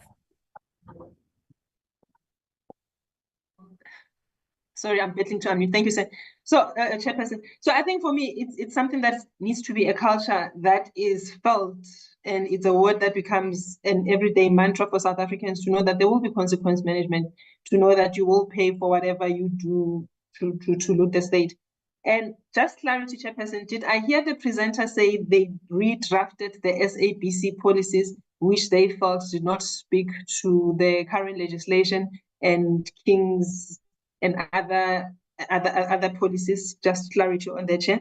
And the current approval to carry on with the investigations on the TNA, is the SIU able to give us timelines in terms of how long they think it's going to take, considering that it's something that happened so long ago? And Mr. Mothibi has already alluded to the fact that they have challenges in terms of technology. So how will they catch up with that investigation, which happened so long ago? But the main important thing is, what timelines do they look at? Chair, I think colleagues have covered me on the other things, Chair. I'll stop there. Thank you. Thank you, Honorable Bodlani. The last hand is Honorable Subrathi. Thank you, Chair. Thank you. Thank you, Chair, and greetings to all members on the honorable members on the platform and presenters and guests. Chair, my colleagues have largely covered me, so I don't have much to ask, except to inquire about the issue of safety and security of the SIU personnel, and I'm sure that has been covered by the relevant portfolio committee to which was. What is the level of security we provide to whistleblowers? Is there an incentive that we can possibly give to whistleblowers to increase the level of reporting these untowardness that takes place? And I'm particularly interested as well in the SIU staff in terms of their protection. The issue of capacity has been covered.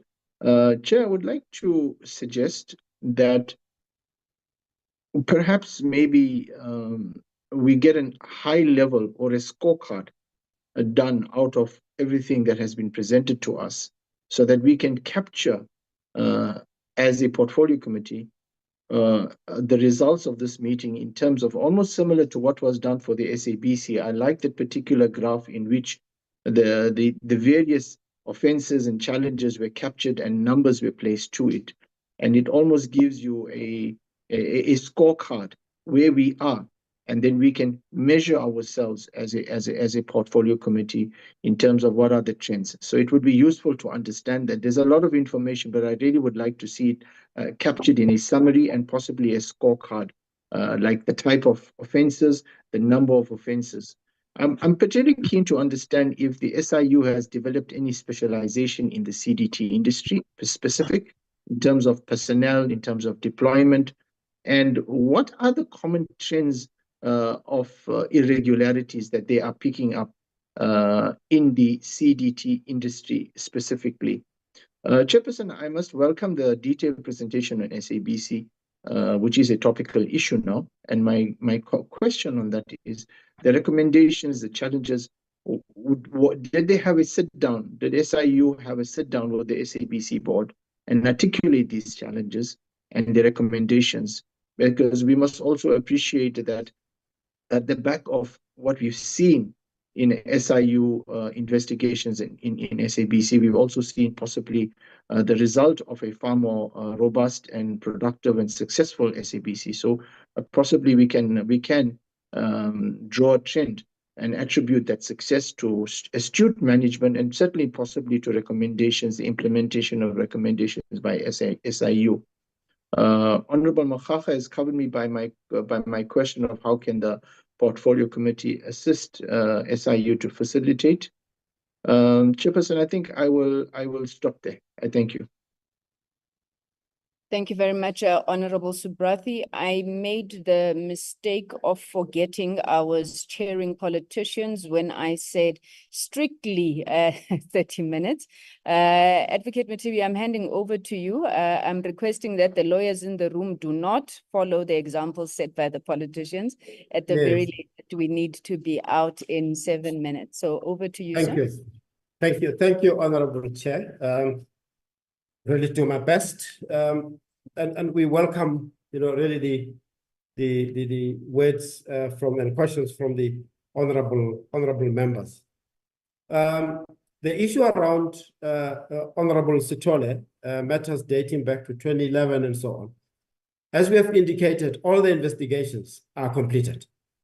So if there's any matter that's been attended to now, it's on the consequence management side. That is results from instituting civil litigation, any prosecutions that's underway, and so on. So that's the investigations are done, but it's now the making sure that there's implementation of recommendations to recover, prosecute, discipline, and so on. The whistleblowers, yes, we do really take serious interest in ensuring that whistleblowers are protected. And I understood the question to be a general question, not necessarily focusing at SABC, hence the reference to Department of Health in Gauteng. There are measures that government has put in place in SIU, in the NPA, and there's a process being led by the Department of Justice to review the legislation covering whistleblowers and witnesses. We really look forward to that. Minister Lamola at the time sent out that for public participation so that they can comment. We really look forward to that part being finalized. The issue around Honorable Subrathi, the issue around incentivizing whistleblowers, we have noticed that in other jurisdictions, in other countries, it happens and so on. So as part of this review, that question is also being considered. The issue with the AG, we do have an MOU with the AG. We meet regularly. I meet with the Auditor General herself. The last meeting was almost a month ago, where we really compare what is it that they're referring to us and what is it that we have referred to them. And then we work together to ensure that we don't drop any referral. The issue around political influence, because it came up in the governance report, my colleague, Ms. Pretorius, is looking into the details of the report, and then she'll be able to give an indicator of what the finding is. Honorable Shongwe, I do really appreciate that, although we work really closely with the NPA, there are some matters that are in the courts. For example, I think Sulim Tweni is in the criminal court. The matter is ongoing. I know that the prosecution started, and and it's still ongoing. Of course, we have had a number of referrals, so we would like to work with NPA so that they can bring more cases on stream for prosecution. The area where we've got control on, which is the civil litigation, you've seen really the kind of results that we have presented to the committee. Of course, we can do more in terms of ensuring that we show more recoveries. The speed of prosecution, I think I've covered that. The capacity that we have, Honorable Chair and Honorable Member Vilakazi, we believe we've got the necessary capacity to do our investigation. We have done a comprehensive resourcing plan, which identifies the gaps that we continue to ensure that even with the new proclamations that are coming in, we are still able to execute. Of course, we've identified areas where we need to improve, and we are recruiting in that space. The area where the committee, Honorable Chair, really can assist, it's really in all the state institutions where we have been. Although my colleague, when it comes to systemic improvement, we have said they are not part of the investigations, but they are coming out of the investigation. So when we go into the state institution, and we might have to indicate in what format do we want to go back to SABC, the committee could really see an opportunity here that we go into the either South African Post Office or department and so on. So we will really hear from the committee on how we can assist in that regard. The corruption index is part and parcel of developing the National Corruption Risk and Corruption Prevention Framework. It will be part of that.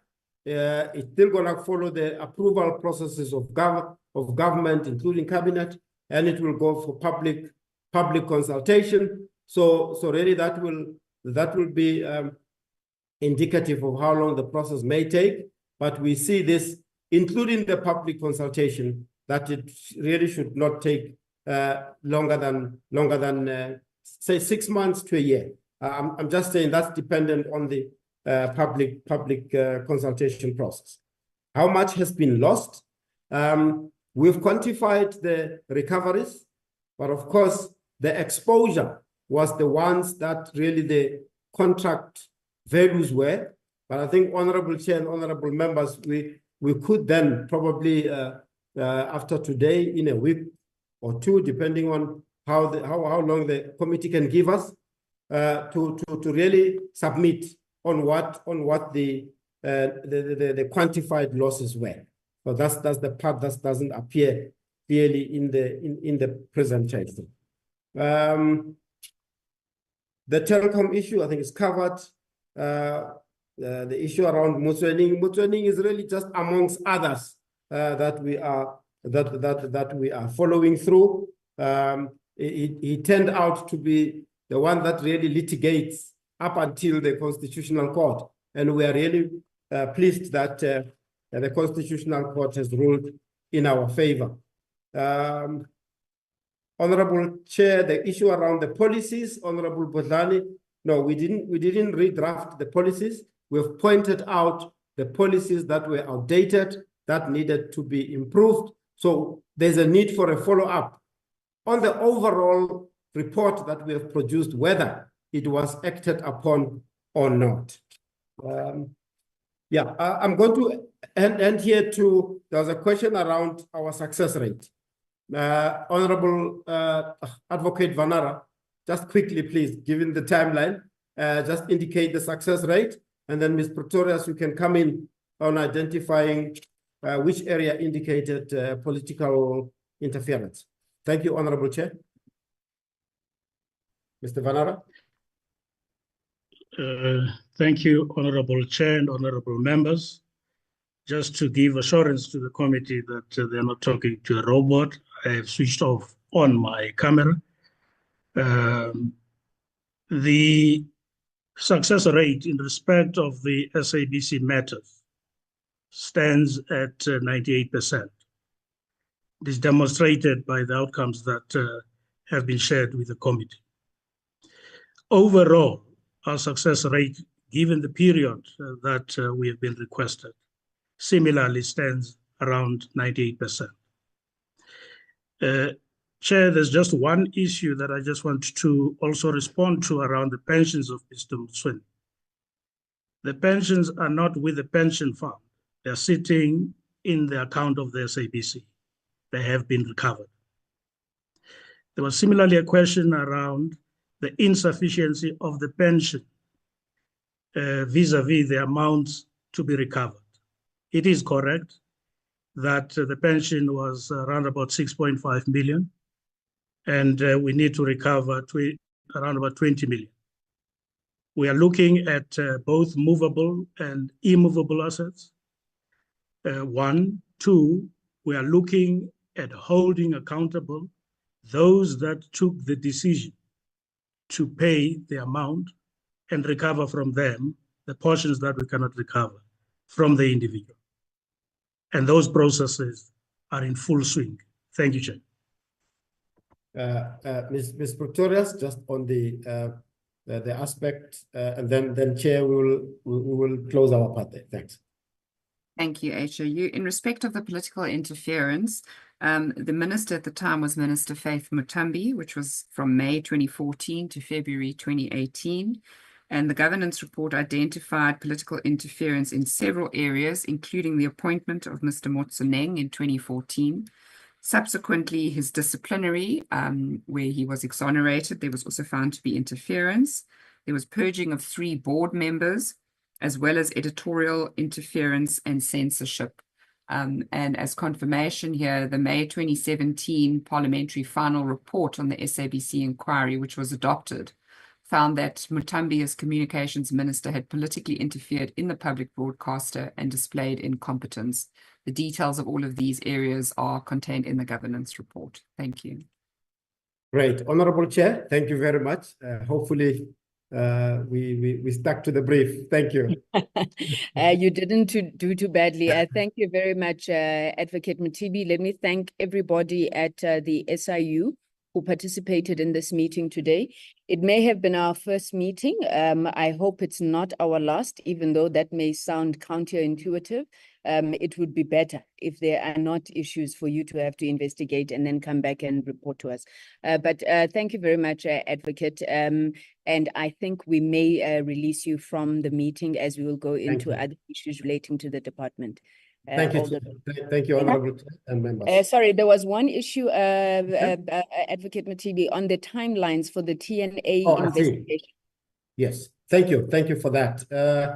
Mr. Sibe, can you please indicate the timelines in terms of the project plan that you have?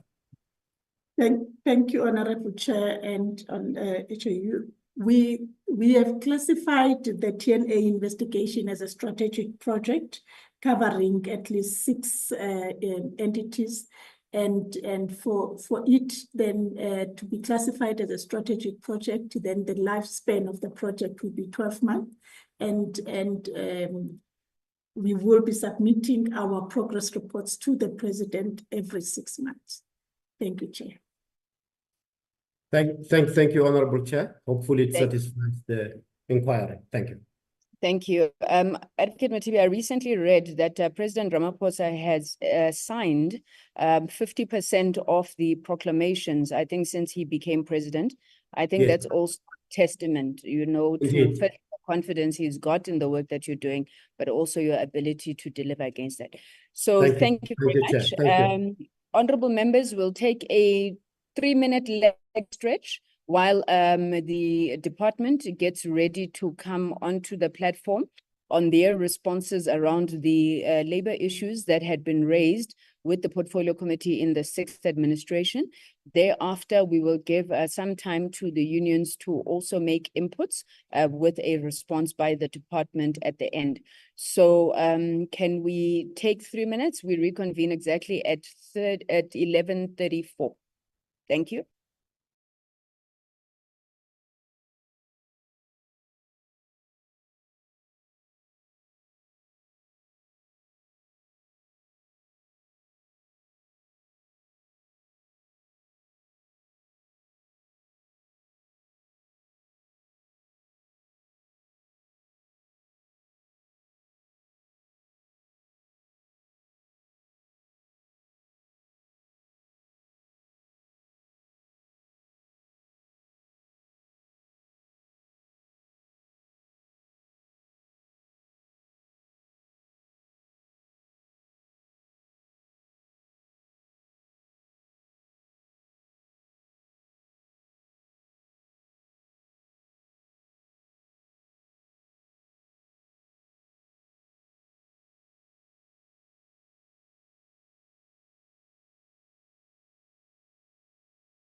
Honorable members, colleagues, may we please resume?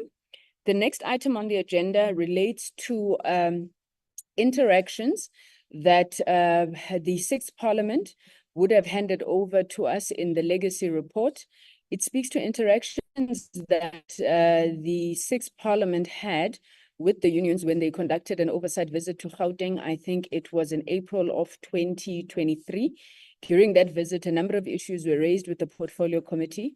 I am informed that in that meeting, the SABC, not the SABC, the department, would have not really had an opportunity, well, firstly, either to respond, but did not then come back to the Portfolio Committee, I suppose, due to the end of the term. So we wanted to start off by giving an opportunity to the department to speak to how far they have gone in terms of implementing some of the recommendations that were made by the Portfolio Committee, but also to get a sense of current relations. I think what is most important for us is that as a Portfolio Committee, we do serve as a platform for engagement for all stakeholders, and labor, organized labor, is obviously a very, very important key player in the sector.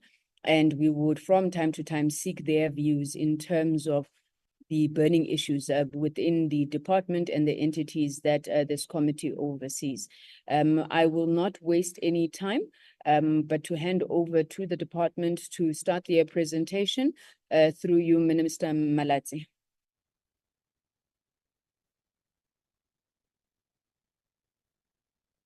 Is the minister still with us?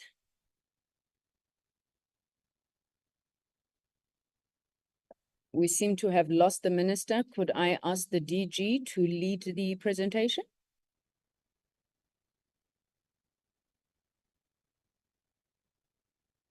Thank you, Chair, and a very good still morning. Good morning, Chair, Honorable Chair. Good morning to the honorable members on the platform, to the chairpersons and the CEOs of our entities, as well as then the representatives of the labor unions under the portfolio. Chair, when you started the meeting, I think you noted the apology of the Deputy Minister, and I think we just lost Minister Malatsi. He we'll just check on him on where he is. With regards to the progress, Chair, as you indicated, these were matters that arose from a session that the Sixth Administration or the Sixth Parliament had with the union representatives across the portfolio. The meeting itself took place in June 2023 in Joburg, Pretoria. They met with the respective unions. Most of them, they came to the department. They also met with some when they went to the SABC as well as to SAPO. So the presentation will basically highlight the responses to date or progress made. And then with your permission, Chair, maybe I'll just switch off my camera just to then preserve the bandwidth. Move to the next slide, please. So in terms of the department, one of the key issues was then to address the staff morale for both of the department and the entities. I just want to indicate, Chair, that we've obviously worked much closer in terms of our programs. We make sure that the information filters through our comms units across the portfolio. They collaborate in terms of disseminating the message across so that staff members are able to know what is happening. Over and above that, we do have an annual portfolio event where we meet towards the end of the year. This is an opportunity for us then to reflect with regards to some of the successes and programs that we've had. In our last year's session, the minister was also able to give out the recognition. Sorry, there was no rewards because of the limited policy that we have in government, but we recognized obviously excellence across the portfolio, as well as recognizing the employees across the portfolio long-standing, meaning 10 years, 20 years, and some of them have been 30 years within government or the entities. We also have a regular employee health and wellness programs. And obviously these activities that we have in terms of checking out in terms of the mental health and the wellness, we have people checking in terms of also certain illnesses. We have educational programs and awareness just to have that. And obviously the same wellness program is available to employees and their families for use. The management is encouraged to hold regular branch meetings as well as staff meetings within the entities. With regards to then the issues related to the organizational structure, specifically from the department, I'm happy to report that we now have a structure that has been approved and finalized. There were interruptions last year and also this year, as you know, that we went in through elections. During that period, we had already submitted to the MPSA, but then we had to resubmit as the new administration had to own the structure and then also submit to National Treasury. We are now in the process of migration. We've had a session already at the department with all representatives across the various units, as well as the labor representative to ensure the matching and placement. We're going to conclude that, and along with that, we're also working on the job profiling. We are hoping that we will be able to advertise. We do have a high vacancy rate as a department, and we are hoping that we are going to be filling in those positions very soon. Then we are also looking at the issues related to succession planning. I think this was raised by the organized labor in the session. And just to indicate that as part of then the professionalization of the public service, the DPSA is working on this. We are then hoping to then from that develop our own succession planning policy. Next slide, please. On the matters related to job and well as performance assessment, just to indicate that we do have a performance management policy as a department that is in place, and that, sorry, I'm being interrupted by ICASA Nehawu representative, but I will not be intimidated, Chair. Our performance management policy we do have in place, and this guides us in terms of the assessment of the performance management. I also want to indicate that linked to this, obviously, it's got very strict regulations in as far as the time frame for the submission and when the assessments will take place. And obviously, those who do not comply, as we do report in our annual report, there's disciplinary actions, which is obviously not popular, but we do follow that through. And then with regards to the restraint of trade, I think this mainly related to in terms of our entities, just to indicate that the employment contracts of the CEO, CFO, and COO of the entities, whose memorandum of incorporation state that the minister will approve in terms of, we do look at that and we ensure that there is a clause regarding the cooling off period. I think obviously this is slightly different when it comes to from the regulator ICASA, and this was also stemming from the concern with regards to post exiting of the ICASA management or the council, and I think ICASA will be able to appraise the meeting on that. Just to also indicate that the minister has now also introduced an additional mechanism with regards to the fact that in terms of the representation in our boards, we then limit the board appointments to one per each of our entities, and so that we don't have a situation of either the conflict of interest or the exorbitant hoarding in terms of and making sure that we produce a wider diversity and representation in our boards. And then with regards to the victimization of staff, we do indicate that we have a whistleblowing policy in the department. Staff are also encouraged to raise individual grievances, and obviously the employment, both the employment wellness division or unit looks at these particular matters, and obviously there are then other procedures as well in terms of raising the grievances. Then on equally, that is the same that has taken place within the entities. And you would have also noted in terms of the recent matters that have arose in some of our entities, that those are also being addressed through then the proper procedural grievance procedures. With regards to the issues where the staff were linked to the ministerial handbook and being left behind, just to indicate that the new regulations obviously are very stringent with regards to that, and obviously their term is linked to that of the executives, and when the executives' term ends, then unfortunately that is the end of their contract, and unless obviously they do apply within the public service circular. Then we move to slide 3.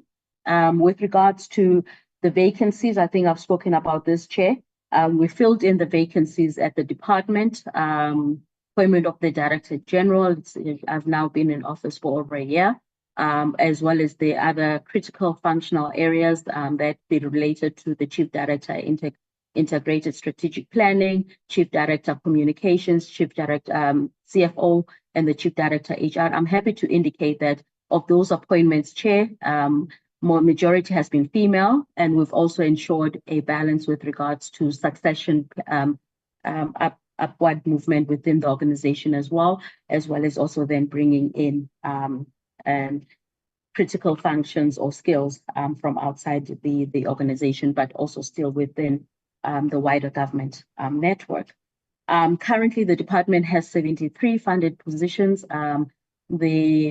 This is what I indicated, that this is the list that 60 of those we've submitted to DPSA, requesting for us to fill in those positions, and we're hoping that part of then this migration process will be able to fill on those, and you will soon be advertising the vacancies within the department. If we then move to the next slide, with regards to now coming to the entities, on the FPB, a number of issues were raised related to the bloated structure as well as the duplication of businesses, but just to indicate in terms of the response that the business process re-engineering has taken place to improve then core business values, and an organizational design project is underway. There has been some filling in of vacancies, and there are regular engagements that the management has with Nehawu, as well as on organizational health matters, and also looking at the staff morale. I do know that the board has also then been engaging the organization members just to address some of the issues arising within that environment. And then on the training target of FPB, this is ongoing.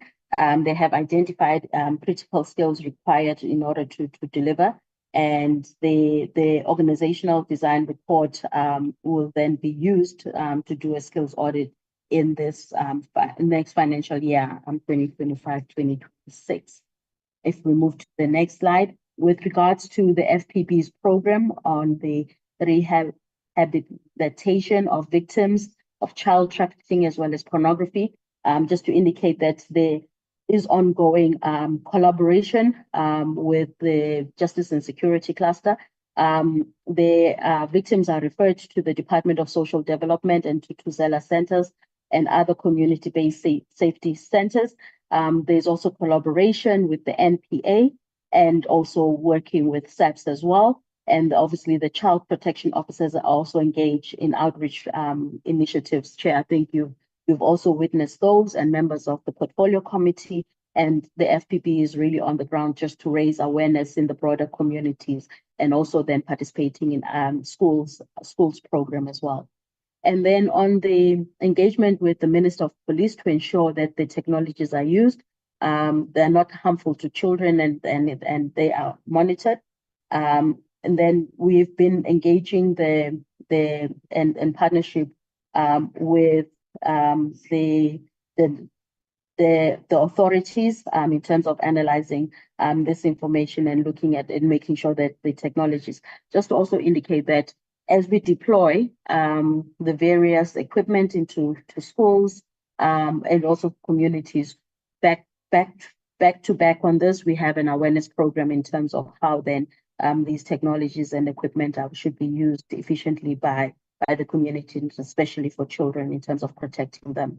And then with regards to also the issues related to TikTok and other platforms, FPB has collaborated with TikTok on the takedown of harmful content and ensuring that the regular community guidelines. Similarly, this is also being done with other online platform providers. Next slide. And then on the, still continuing on FPB, with regards to this suitability and able to expand in terms of the collaboration in the media sector, so that they can then curb illegal distribution of pornography and children abuse. Again, there's collaboration with CSMA as well as GCIS and MDDA, in utilizing mainly the audiovisual platforms, community radios, as well as community broadcasting platforms. There's also digital market that is being used, and also other online platforms, as I said, all social media platforms that the FPB utilizes. And so through their child protection officers, they specialized and they analyze the support in the court proceedings, and they collaborate obviously with the security cluster to then assist in terms of then strengthening the community confidence and their participation and to safeguard the vulnerable population.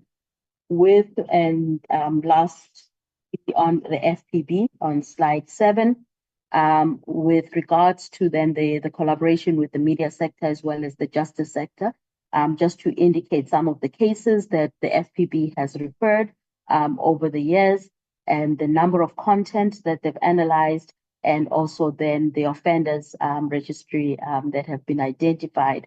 And it is then these efforts that the FPB continues to do at the national level. And then internationally, also just to come back to this, we've also then been working with In Hope, which is an international network of hotlines to then make sure that this information is also filtered through. So that is the indicator with regards to some of the work that and the cases that they have referred over the last MTSF cycle. If I can then move to the ICASA, with regards to the regulator, I think the main issue was the loss of staff in critical positions. The ICASA, I think, Chair, and this has been reported on previously, they've come up with a number of strategies and programs to retain talent in the organization.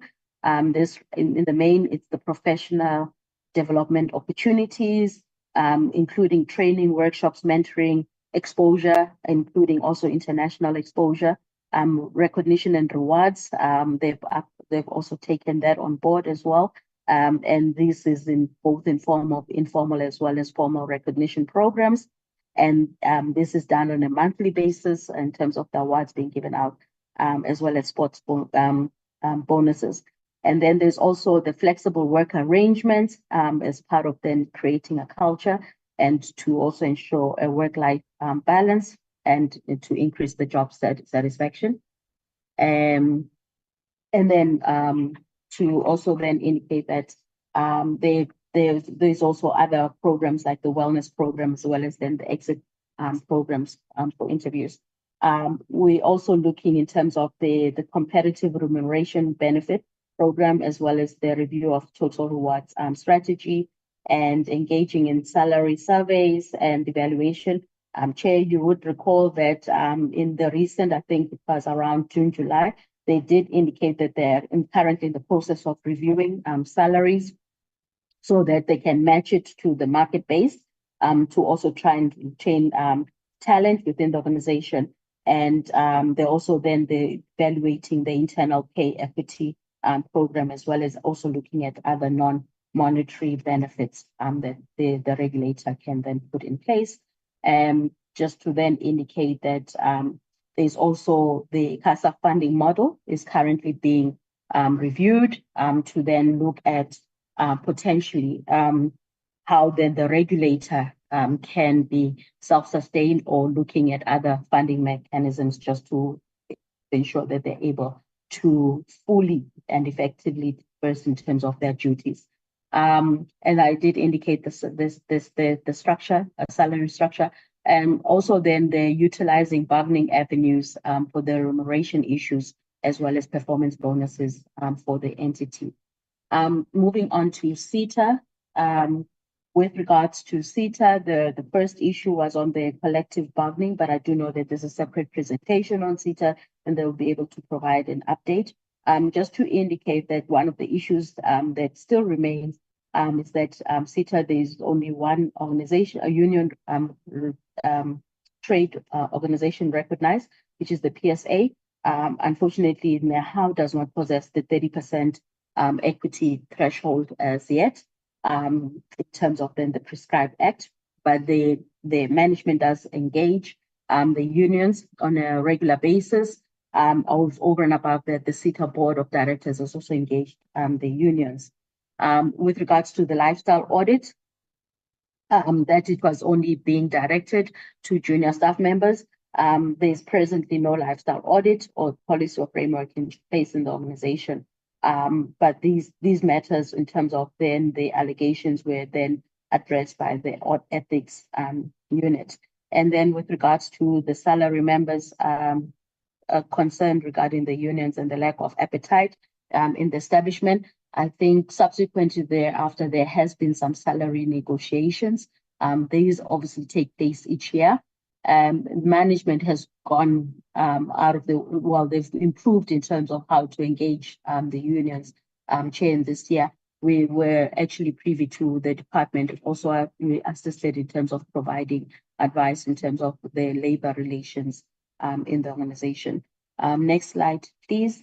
With regards to the need to insource security company, but just to indicate that there are services, these services are supporting services, and they do not fall within SETA's primary business. I do know that there is the insourcing of these services, particularly security personnel, would mean increase in liability across the organization. But I think the SETA management can further elaborate with regards to this. There is a unit that just basically deals with vetting and security of the organization, as is normal in terms of ensuring that they look in terms of the well-being of the staff and that there's proper securities within all their premises. With regards to the need for SETA to take PSA seriously, as I indicated, there has been, it has improved, but I'll await the presentation by the PSA chair, with your permission, who can then further elaborate and indicate how then the relations have improved in the organization. Move to the next slide. On SAPO, chair, subsequent to this, as you know, that the company was placed under business rescue, but one of the issues that came was obviously the killings that took place in Bizana because of the staff concern with regards to their safety. There has now been the guards that were deployed in the Bizana post office, and the alarm monitoring as well as armed response project is now in enrollment. I do know that obviously now with the sizing down of the entity as well as the business rescue process, at times that this becomes a challenge, but SAPO business rescuers are making endeavors to make sure that they are security personnel at the post offices. And then with regards to the DCD to look at the allegations of ghost worker, just to indicate that there was staff verification that was done internally and externally, facilitated by the business rescuers and the AGSA. And then now, subsequent thereafter, obviously, we've been able to get to the real numbers in as far as then the employees and since the inception of the business rescue process, just to indicate that they've had about 886 consequence management matters attended to, and with over 420 dismissals. With regards to the issue of the sustainability of SAPO, including obviously lack of funds to pay the voluntary service packages. These severance packages, Chair, they have been paid in full for the employees who then opted for the VSP package. And then the outstanding pension funds, they're up to, SAPO is now up to date. Obviously, there was the settlement with regards to the outstanding issues or the in terms Sorry, of the DG, settlement. I'm so sorry to interrupt you. I'm looking at the time, DG. Please don't go through it item by item. Speak to the key highlights so that we can save time for the unions. Thank you, ma'am. Thank you. Thank you, Chair. Then with that, just to indicate that at the moment, we are not in the position to fill any vacancies in the board because the business rescuers are still in place, but there are efforts for the department to then ensure the transaction out of the business rescue, and then obviously we'll stabilize the organization with then filling in of the board as well as then the critical vacancies. Can we then move to the SABC? Once again, with regards to SABC filling in of vacancies, Chair, the Group CEO position was filled. We now do not have other vacancies of CFO and the COO. Currently, they're in the process of finalizing the COO position, and I'm sure the CFO's position will also be addressed soon. With regards to the staff matters, just to indicate that there has been also a review with regards to the salary increase, and also then just looking at the cultural projects within the organization to improve the staff morale.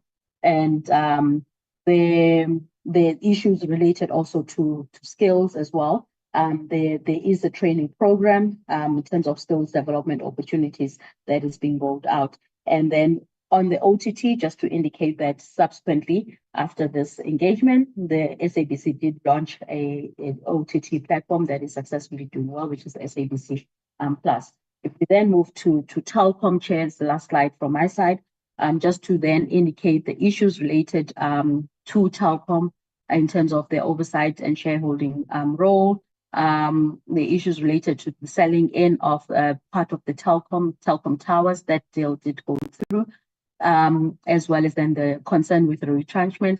The sale of the towers did not have any retrenchments, and obviously Telkom continues to safeguard jobs. But I would like to then maybe underscore the issue with regards to which was raised earlier. Telkom is a listed company, government-owned shares, and we are the representative of the shareholder as the department. And so we do not have direct control on the management as well as the administration matters at Telkom. We are treated as any other shareholder. But these matters, we do engage them in their appropriate platforms with Telkom, and we get the updates. Thank you, Chair. That then concludes the report from my side. I would like to hand over to the unions, Chair, with your permission, that they could take us through their own presentation. Thank you very much. I have not been afforded with a list in terms of how the unions have been scheduled. Could I just check with the Secretariat? Do you have an order of the unions and the heads of delegation, please?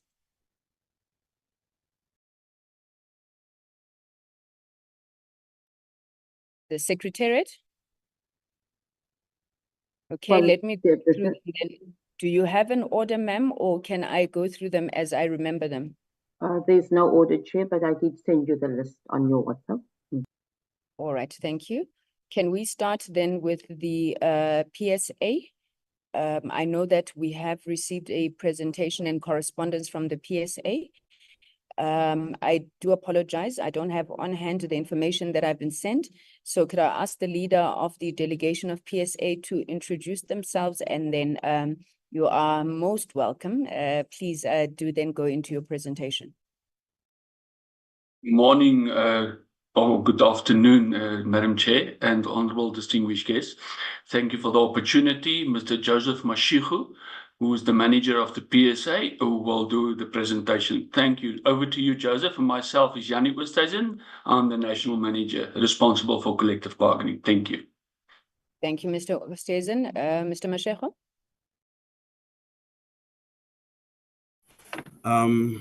Greetings, Honorable Chair and Honorable members. Yeah, I just switched on the camera just for the members to see me briefly, and then I will now share the presentation.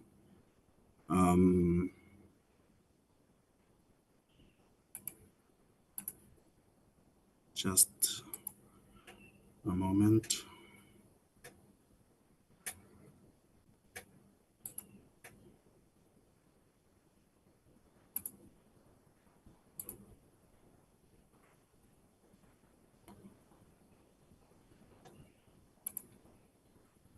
Okay,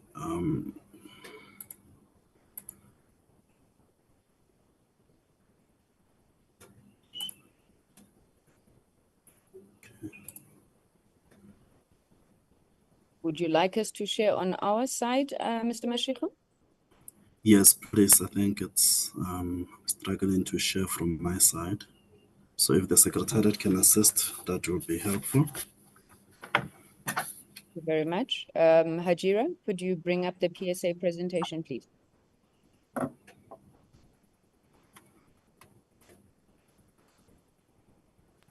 I'll do that, Chairperson.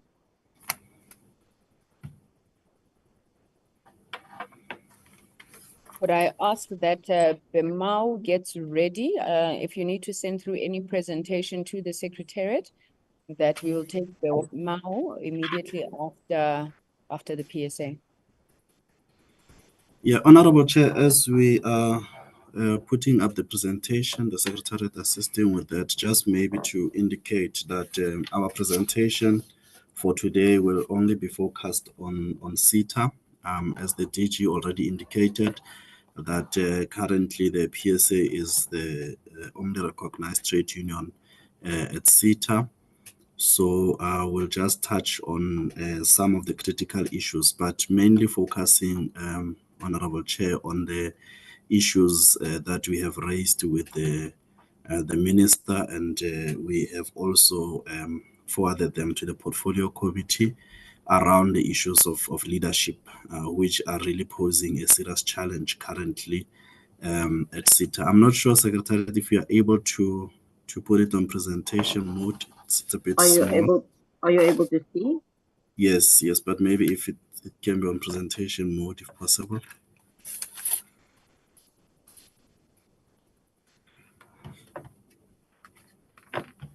So these leadership challenges are really creating an environment in the workplace that is making it difficult for the PSA and workers to really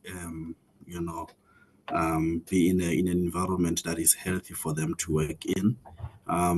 Of importance, maybe just to give a bit of a background as well.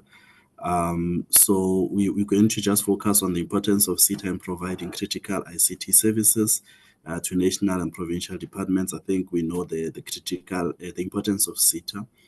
When SETA is not performing, it really affects other state entities and government departments, where we have seen some of the departments wanting to somehow, pull out of SETA because of the failure for us to render the service that we need to render to them. So there has been quite a number of challenges that had an impact on other state departments, and also there's persistent leadership instability that affects SETA's functionality and reputation. And the purpose of just this engagement, or what we are presenting today, is just to highlight governance concerns that we have and to request intervention of the Portfolio Committee. Moving to the next slide, that just gives a brief background. In 2023, Honorable Chair, Dr. Bongani Mabaso was appointed as the MD. However, during his tenure as the MD, there was a number of challenges that he faced. And these challenges was as a result of serious interference from the board. There seems to be an interest, from some of the board members on SETA's operations and how the business is run, to a point that the interference really makes it impossible for any person that is to serve as a managing director for SETA to really function. Dr. Mabaso shared his vision, in terms of restoring, the integrity and the reputation of SETA. He shared his vision in bringing stability and also restoring the morale of staff members, because of course when elephants are fighting, the grass really suffers the most. So the more there are conflicts at the top, it becomes very difficult for staff at the bottom to really function. But unfortunately, he was subjected to an environment that was impossible for him to function in. There was fear mongering, there were interference from the board that led to him having to resign. While SETA staff were very excited about having a young leader who had a vision, to at least restore things at SETA. But unfortunately, he was victimized to a point that he had to tender a premature resignation. Then after that, if we move to the next slide. Currently, Honorable Chair, the Minister has appointed the acting MD, Mr. Simpiwe Zengwa. He was appointed in February 2024, and he also came in, at a time when really there was a lot of instability and staff morale was very low. There was a lot of complaints and a lot of issues that were not being addressed. But in the short space of time since he came in, there has been a restoration of client trust and employee morale. So things were starting to look positively. He was able to address procurement backlogs that dated from up until 2022. He was able to restore some of those backlogs and also to address employee relations issues that have been there outstanding for a very long time that were not being addressed by management or even the board. And also, he's really been hands-on in his leadership, resolving long-standing operational challenges. He has been, also successful in restoring the confidence of the union in terms of our engagements, because, as you are aware that in the past few years when we would engage in salary negotiations, they usually would lead to a strike action or a threat of a strike. But then since he came on board, the confidence has been restored, because in as much as we have robust engagements, but, when you are dealing with someone who really shows an intention to really restore that trust and also to work with you in order to resolve issues, it rebuilds and it rebuilds that trust and confidence. Next slide. So, Chair, we do have serious concerns in terms of governance issues. And our concerns, really are towards the behavior of the board. The current board, which itself seems to be divided, but there's a lot of interference that really is taking place on operational and management matters. And the interest seems to be lying more on tenders, issues that have to do with projects and tenders. We don't know what interest some of the board members have towards that. But then that has led to, a situation where the current MD has been instructed to reverse certain disciplinary actions. There were members of the executive, some who were suspended and facing disciplinary action. He was instructed to uplift the suspensions and reverse the disciplinary actions of those specific people, one of which is the Chief Procurement Officer. I think we've heard even from the presentation by the the investigating unit that the issue, the area of procurement is one of the areas that really there are serious challenges. So the acting MD was instructed to uplift the suspension of those members and also to not proceed with disciplinary action against them for reasons that are unknown, because also some of the issues seem to be, the board seems to be doing them without consulting the MD, as a result undermining his authority. And also, the board seemed to really, because when the acting MD came to the portfolio committee and reported on tenders, one of which was the 300 million tender of KZN, and some of the tenders that were irregular, it seems to have created a lot more tension against him, because then there's what seems to be aggression, and these things affect the staff on the ground, because in as much as these are things that are happening at the top, but of course, to some extent, there's an impact, because employees are able to, to see the tensions and the changes in terms of those issues. So there seems to be an intention from the board to really, be on some form of a witch hunt, or to try and, find reasons to suspend and charge the current acting MD.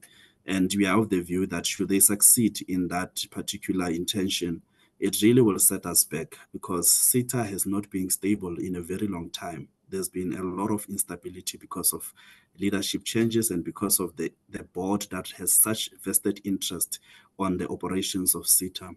And that will risk, aggression and collapse of the recent progress in terms of the things that we're able to achieve, winning back the confidence of clients and clearing some of the backlogs, as well as the internal relations that are building up. We can move. Honorable Chair, I mentioned the Chief Procurement Officer as one of the people that the suspension as well as the charges were reversed. And that, Chairperson, we are of the view that, when a person is subjected to a disciplinary action, the intention is for them to be given an opportunity to answer to the allegation, and for them to clear their name, and not, while there's that dark cloud, for a person to just be brought back. According to what employees are informing the union, there seems to be an intention, to have the CPO, to really, be in the organization, so that they can be able to process some of the tenders and some of the issues that they want to process, because we are aware that the board's term is coming to an end in January, and there seems to be an urgency in trying to remove the acting MD, who seem to be a stumbling block to whatever is intended, in order for them to process what they need to process. Yes, I understand that what we are stating here are allegations, and of course, which with the intervention and assistance of the committee, it will assist to really investigate some of these allegations and some of the actions of the board. Let's move. So, Honorable Chair, in terms of the legal and procedural concerns, the board used a legal opinion from the acting head of internal audit for them that informed some of their decisions in terms of the disciplinary issues, as well as the alleged improper appointment of the acting MD. But for us, you cannot rely on a head of internal audit, in such serious issues. We believe that a proper investigation should have ensued. And also, the minister is the one that makes appointment, Chair. And for the board to be conducting their own internal investigations on matters in order to discredit and in order to find reasons to get rid of the acting MD, while if there are concerns, these concerns are not brought to the attention of the minister, who is the one that made the appointment, is very suspicious. The timing of the board, as I indicated, is quite suspicious as well, looking at the fact that their term is nearing an end, and there seems to be an urgency to try and finalize whatever issues that they probably intend to finalize. Let's move. So we request, Chair, and we have made this request to the minister as well in our letter, that the board should be prevented from interfering with operational matters, and that also we should protect the acting MD from victimization and intimidation. And Chair, our intention in protecting the acting MD is not because he's our member or anything, he's not even our member, but it's just because we have seen his work and the stability that he has managed to bring in the short space of time, and also because we have been through a lot of acting MDs and really it has been chaotic in the organization. So when we see progress, we really, hope that we'll be able to ensure that we have competent people that are able to serve in that position, unlike, having people that are just enabling corruption. And also, Chair, we are requesting intervention as far as ensuring fair processes for disciplinary matters and the restoration of stability and the prevention of any regression in SETA operations. We don't want to disappoint clients, but we want the restoration and as well as a productive SETA. The last slide. So in summary, Honorable Chair, and conclusion, we are saying that SETA's critical role in governance and service delivery is at stake. So if action or intervention is really not, does not come through now, really the possibility of collapsing this critical component of government is there. And also the acting MD's leadership has been transformative, but he has been under a lot of pressure and it's under threat. And also, we believe that decisive ministerial intervention is crucial to safeguard SETA stability and reputation. So we do call for action that the portfolio committee should support SETA employees and ensure transparency, and that the minister should uphold good governance and protect SETA's future. Thank you, Honorable Chair. Thank you. Thank you very much, Mr. Mashiko, for that presentation. I'm going to ask BEMAWU to put up their presentation, and while they are doing so, let me apologize to organized labor on the platform. We really did not anticipate the SIU presentation to take as long as it did. What we are trying to do now is to ensure that we at least receive all of the presentations, so that if we run out of time, it is around the discussions and deliberations. But we would obviously want to schedule another meeting if indeed we run out of time. Can I ask the presenter from BEMAWU? I'm not sure who's presenting. Mr. Duboysen. You are welcome, sir. Thank you, Madam Chair, honorable members of the committee. From the presentation from the SIU, one is obliged to respond. And that is one of the reasons why the staff morale at the SABC is at an all-time low. Every time that this issue of the corruption and all of these issues under investigation by the portfolio committee, by the SIU, comes up, it is as if employees of the SABC are being labeled as corrupt and lazy, and they are crooks and they're not doing things. What runs like a golden thread through that presentation of the SIU is that issues were at board level and group executive level. And just before I'm going to start my presentation, Honorable Chair, the question that begs to answer, and it may not be a popular question, is why did the SIU stop at board level? Is there not a higher level that is supposed to supervise and check on the board? And is that not where we should go? Chair, I can say with conviction that I have not seen a single instance where the SIU said, because of inadequate policies of the SABC, we were not able to prosecute or to go after an employee of the SABC. In every instance, the SIU said there was a breach of policy.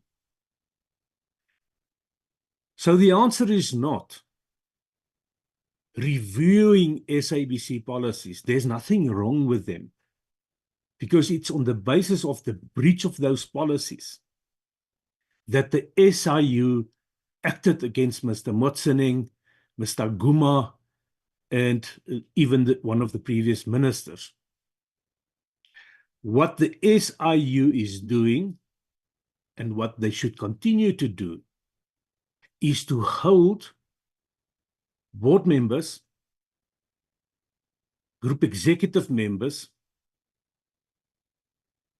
ministers, and even portfolio committee members responsible if there is not proper oversight. Chair, if there is proper oversight on the business of the SABC, we will never find ourselves in a situation where the rot went that deep as it was in the board of that time. I'm going to share my presentation.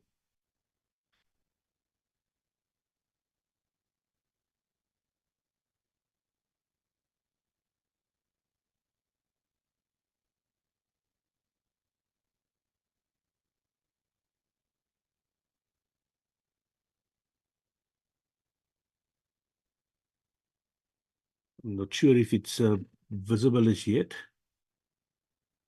It's not yet, sir. It just says you started screen sharing. There we go. Now it's on. Thank you. I'm going to switch off my camera.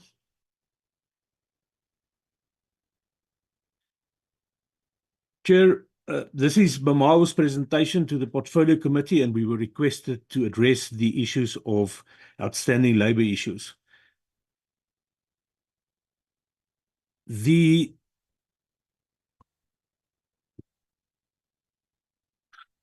thing is just...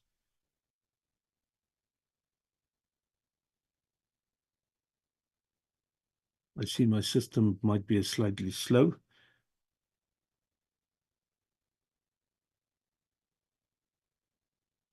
Right. Chair, a burning issue at the SABC at this point in time is the salary and substantive negotiations for 2024-2025. This matter is currently at the CCMA, and there was an undertaking by the CCMA and SABC management to get the intervention from the minister, from the board, from Treasury to try and resolve the issue. Chair, why is this a problem? Post Section 189, SABC employees for 3 years did not receive a salary increase. In year 4, we managed to negotiate a 6% increase, which was backdated only for 6 months. Year 5, the current year, there is a 0% increase. Chair, additionally to that, the SABC has then, in terms of the Section 189 process, lowered salary scale codes, and they've increased the workload of staff members. We have not spoken to employees at the SABC that says they're not looking for another job. Chair, last week an employee, a journalist in the Cape Town office, contacted the union and said, "I'm resigning." We asked him, "Where are you going?" He says, I'm not, I doesn't have a job. I don't have a job. I'm leaving. I cannot take it anymore. Now, this has been reported in the media, and I know that it is kind of a old story, because this was published in October, I think, the SABC's financial report. But this is what SABC employees are seeing. They are seeing that, for instance, the chairperson of the board has attended 26 board meetings. And we are told it was only supposed to be 4, at a cost of almost 1.1 million rand a year, in an organization, Chair, that says we don't have money.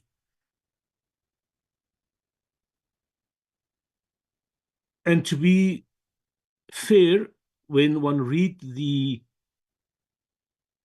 increase of the current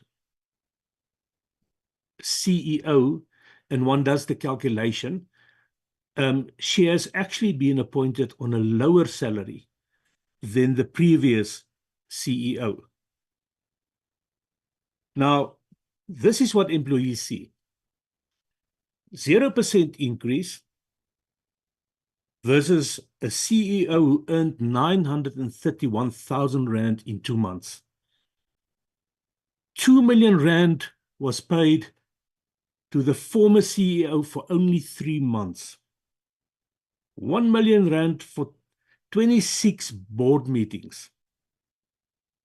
And then the most serious concern, Chair, is that currently the SABC has started with workshops that has been held in Sandton, in hotels.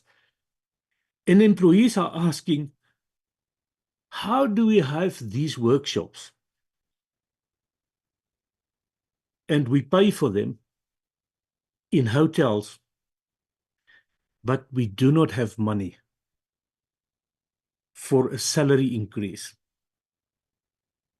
Additionally, we have received information which is unconfirmed at this point in time that the SABC has appointed several consultants who is supposed to review the policies of the SABC and who's also supposed to litigate against employees. Chair, our simple submission in this regard is,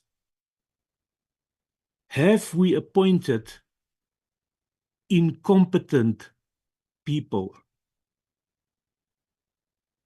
at the top that is not able to do what these consultants are doing? Why are we spending money on consultants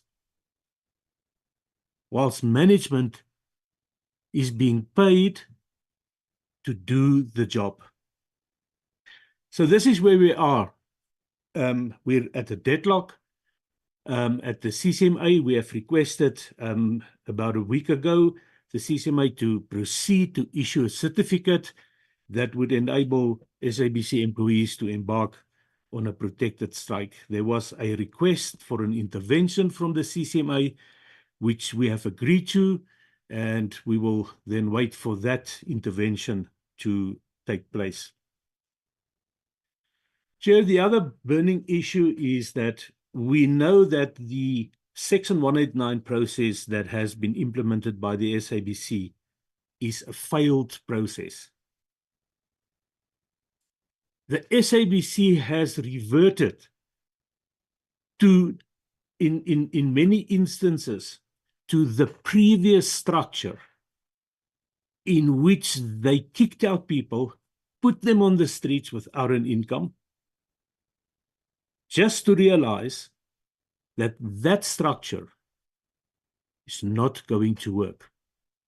One of those processes that is still outstanding is a Section 197 process at TV licenses. Now, Section 197 deals with the transfer of an employment contract between a new and old employer when a business is transferred as a going concern, and the Constitutional Court has defined what would then be a going concern. Chair, the question that we ask here is, how do you transfer part of the SABC as a going concern when that belongs to the state? Where does the Broadcasting Act make provision that you can so to speak, sell off a part of a state-owned company.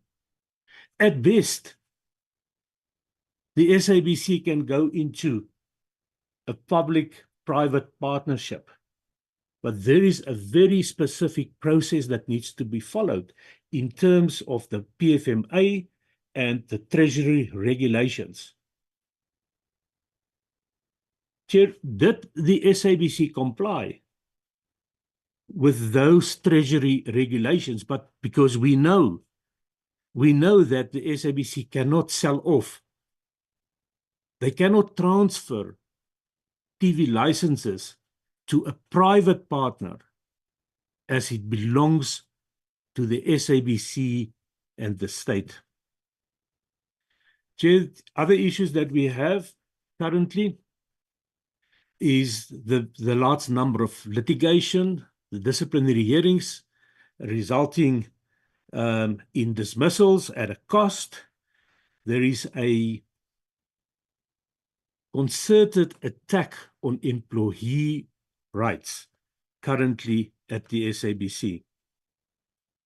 Chair, there's a trend to push litigation to the Labour Court in instances where disputes can be heard by the CCMA free and at no cost. For instance, there is a dispute about commission that involved 3 individuals, and the SABC has pushed that to the Labour Court. There's a alleged strike by 5 Eastern Cape employees where the SABC could simply agree to the jurisdiction of the CCMA, but opted to not do so, and the matter is now at the Labour Court. Chair, this is not an organization that has financial trouble,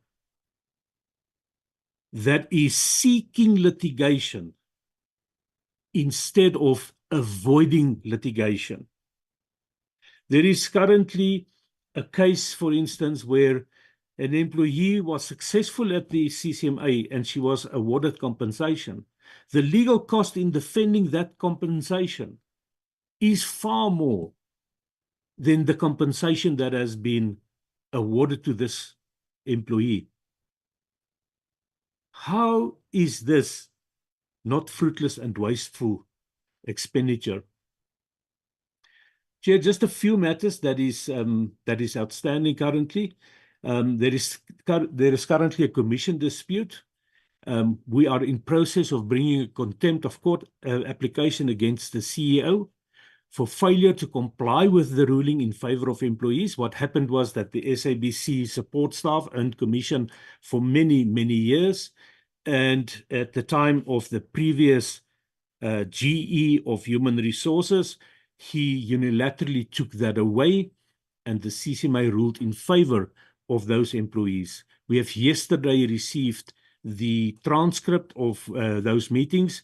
We will finalize the papers and we will serve that on this. Well, we're not going to serve it on the CEO. We will be in court to get a contempt of court order against the CEO. Chair, we have started the process where the SABC in fact agreed that they owe the employees the money, and suddenly it was advanced to the legal department, who wrote to us, the CCMA award in your favor is in our possession and we will revert to you. And nothing has happened. I've dealt with the unfair dismissal of 5 employees who refused to work in accordance with a shift roster not published in time as per a collective agreement. SABC took a jurisdictional point, and that matter is now in the Labour Court at a huge expense. There's another matter of a current serving employee who was issued with a contract that was less favorable. It contained the notorious interception clause. Only after she was dismissed, the clause was then removed. The SABC offered to reinstate her with no backdating. So the matter really before the Labour Court now is to determine her reinstatement, whether that is going to be backdated or not. This is how petty the SABC is litigating, Chairperson.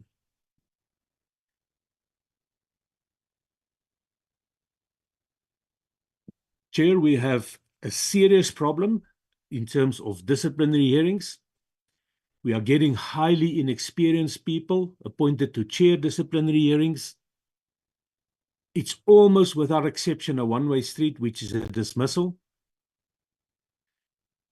Without being specific about a particular case or a few cases that we are currently busy with, in one of those cases, we brought a substantive application for the chairperson to recuse him. He did not even address the application. He didn't even dismiss the application. He just didn't listen to it. So there is no other place, Chair, to complain about this except the CCMA or the Labour Court. And our concern, and that is something that we want to see happening at the SABC, is that a chairperson who sits there in judgments of an employee and he comes there with a mandate to dismiss, has never been held liable or responsible. And that dismissal often costs the taxpayer and the SABC hundreds of thousands of rands later. And there should be, when we talk about consequence management, Chair, there should be a process where these chairpersons are being held accountable. Chair, this is the last slide, I think. The main complaint about what is currently happening at the SABC is the fact that there is the lowering of those salary scales. There's salary scales that does not make sense. A manager, for instance, is on a lower scale than a subordinate. There is an unstable work environment where there's a constant change of policies being approved by the board with no engagement with us as organized labor. And this, Chair, has resulted, inter alia, in a lot of experienced employees leaving the employment of the SABC. The SABC is unable to attract skilled talent due to low pay and increased workload. Even on senior level, Chair, employees join the SABC and some of them leave within months. There's attempts to fiddle with medical aid and pension fund of SABC employees. The SABC wants to change from a defined benefit to a defined contribution fund. We know that there is a remarkable risk in that. And then, Chair, there is recalling of employees from working remotely in circumstances where the SABC building in Auckland Park has health and safety challenges. And then there is an expectation that they must now do that extra travel, but there is no salary increase. In closing, Chair, the board has made progress in clearing the qualified audits, and it would be wrong not to acknowledge that. But they've unfortunately left the workers behind. There is an ultimate low morale at the SABC. We had a very bad experience with the human resources group executive who resigned in the face of a disciplinary hearing, and also with the people that was appointed to act in that position.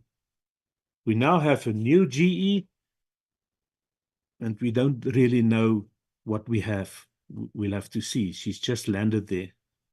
Chair, the board has approved many new policies without following the governance process of the SABC. And as the Portfolio Committee Chair, we humbly request you to ask the board how many policies have they approved and to provide the Portfolio Committee with the minutes of those meetings where they have negotiated and or consulted with organized labor in terms of that policy. There is a collective agreement in place that enjoins the SABC to negotiate in certain circumstances and to consult in other circumstances. We have seen policies being approved and implemented with no knowledge of that specific policy. One of those policies are, for instance, a disciplinary code, Chair, that would entitle the SABC to suspend an employee without pay in certain circumstances. That is unheard of. We are concerned about the cost of consultants that has been hired to do the work of management, who was appointed and are paid to do the same work. Chair, we cannot have both. If the SABC wants to be managed by consultants, let us then have them, but not management as well. It's either the one or the other. We can't pay both of them. I thank you, Chair. Thank you.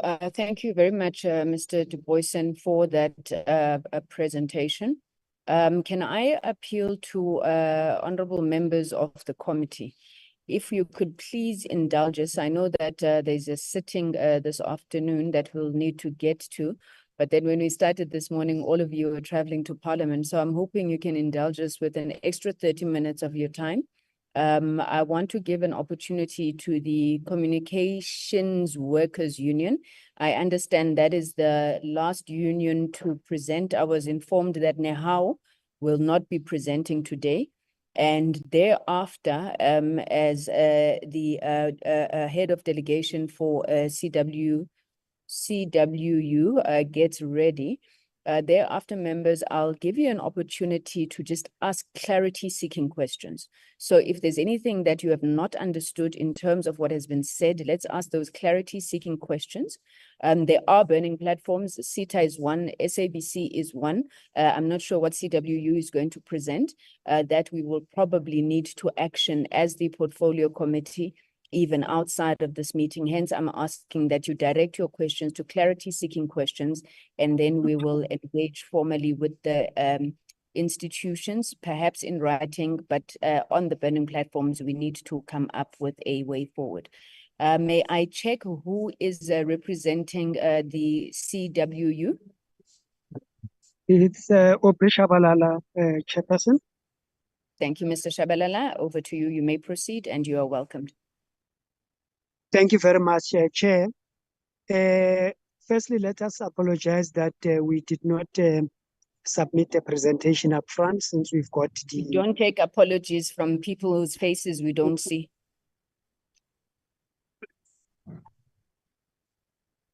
Chair. Thank you. Thank you very much, Chair. Apologies. Somebody was coming onto the platform. Mr. Bowers, I see your lips moving, but I can't hear you.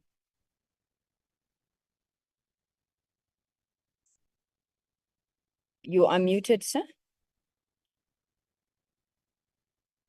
All right. May I please request that somebody gets hold of Mr. Bowers, indicates that we're unable to hear Yes, can you hear me now, Chair?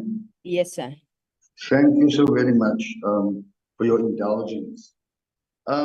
Chair, it is known by the Secretary of the Committee that I am the one presenting on behalf of the Communication Workers Union. However, if Mr. Aubrey Shabalala feels to add something that is positive, we won't actually stop him. But as things stand, the Secretary of the Committee can confirm that myself and Wayne Breedenkamp has been mandated to speak on behalf of the Communication Workers Union and all the sectors we organize in. Thank you, Chair. Thank you, Mr. Bowers. I'm actually sorry. I'm just confused. Obviously, as the committee, whether through the secretariat or through the chair, we do not determine the delegation for the people who appear before us. Now, I would have put forward a question to ask who is representing CWU. Mr. Shabalala indicated that he was. I'm not sure where the problem could be. Can I be assisted? Okay, no, thank you very much, Chair. We respect the decorum of the House as Communication Workers Union, and we don't want anything untoward being presented into the forum. What I will therefore request, taking into cognizance of the time, Chair, one amongst others is that we do submit our presentation officially, and let us not, because once we start to debate who must come, we might bring the House into disrepute. And we therefore ask that let us make our submissions into the forum officially, because like I was making an apology, I was saying that we did not get the invite in time from the head office.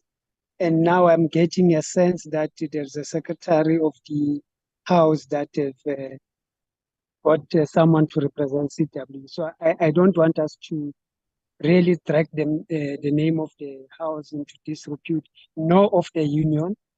So I'll appeal that we do that so that when there's a second round of we have indicated unions coming back, we can there come in officially and make that and clear all what has been raised now.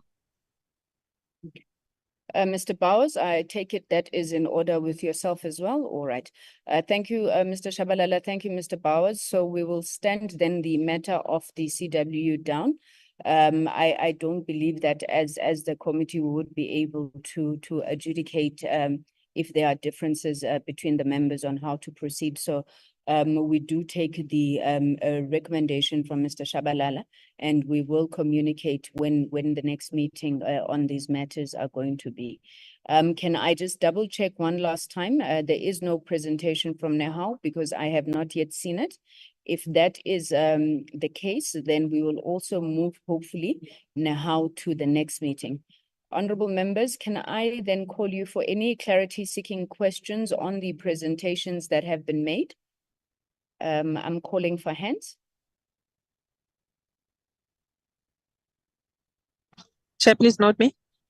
Thank you, Honorable Boltani. You are noted. It's unlike you not to lift your hand. Is there a problem, especially since I'm not seeing other members lifting hands? No. Okay. Chair, we are on the bus making our way to Parliament. Thank you, Honorable Boltani. You may proceed, ma'am. Then I'm noting Honorable Stole and Honorable Vilagazi after you. Please proceed. Chair, maybe your direction in terms of how we are going to handle this will also inform our way forward, because this has brought in a lot of questions, which, like you say, it's not something that we can solve on this call. Do you intend calling a meeting for us to make follow-up submissions that you can then submit to the unions or the entities? What is the way forward, so at least we are guided in that sense?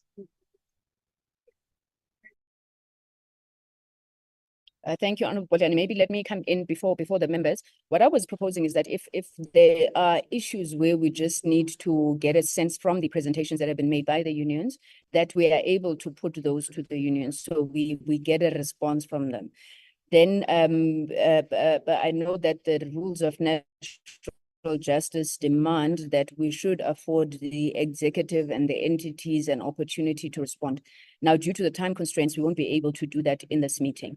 And I am of the view that we need to write to them formally, firstly, CETA, as well as the SABC, because both issues that are presented, the victimization of the MD of CETA alleged in this meeting, as well as the issue of a possibility of strike action at the SABC, as per the presentation from BEMAWU. I don't think those are issues that we may be able to the 5th January next year. So I just needed to ensure a common view on obviously, if you have a view in a matter, to deposit that as well, and then we will write with any outstanding questions that we've got to the department and the entities. Honorable Boltani, I'm not sure if that answers your question. It helps me, Chair, but maybe if there are members who are able to make questions and follow-ups, then maybe grant them. Thank you so much, Chair, for your leadership. Thank you, Honorable Bodlani. Honorable Sithole. Thank you, Honorable Chairperson. Honorable Chairperson, I was actually I was provoked by the CWU when they were trying to, because there is that issue of them that they are trying to show us. But I was thinking that, Honorable Chairperson, because there is that presentation from the union, if you can actually have all the unions and then the response from the department so that we can make an informed questions, Honorable Chairperson. Thank you very much. Thank you very much, Honorable Sithole. We have gone through all of the unions that should have been here, being PSA, BEMAWU, CUU, as well as Nehawu. So Nehawu and CUU we will have in a follow-up session. I think what we need to deal with, even though it is incomplete at this stage, would obviously be the issues that were raised by the PSA and BEMAWU. Honorable Vilakazi? Chair, I think in light of the clarification that you gave with Honorable Bodlani, I will withdraw at this time. Thank you, Chair. Thank you very much. DG, may I check if the minister is back on the platform? I have a question which I think requires direct response as part of the clarity-seeking questions that I would have spoken to. On the issue of CETA, an allegation is made here that the acting MD is being victimized because of the responses he gave before this committee when CETA last appeared. Now, could we get a straight answer on whether that is indeed the case? Because while we would have not sought, and you'll remember at that meeting, we were at pains to explain that we are not in a hearing.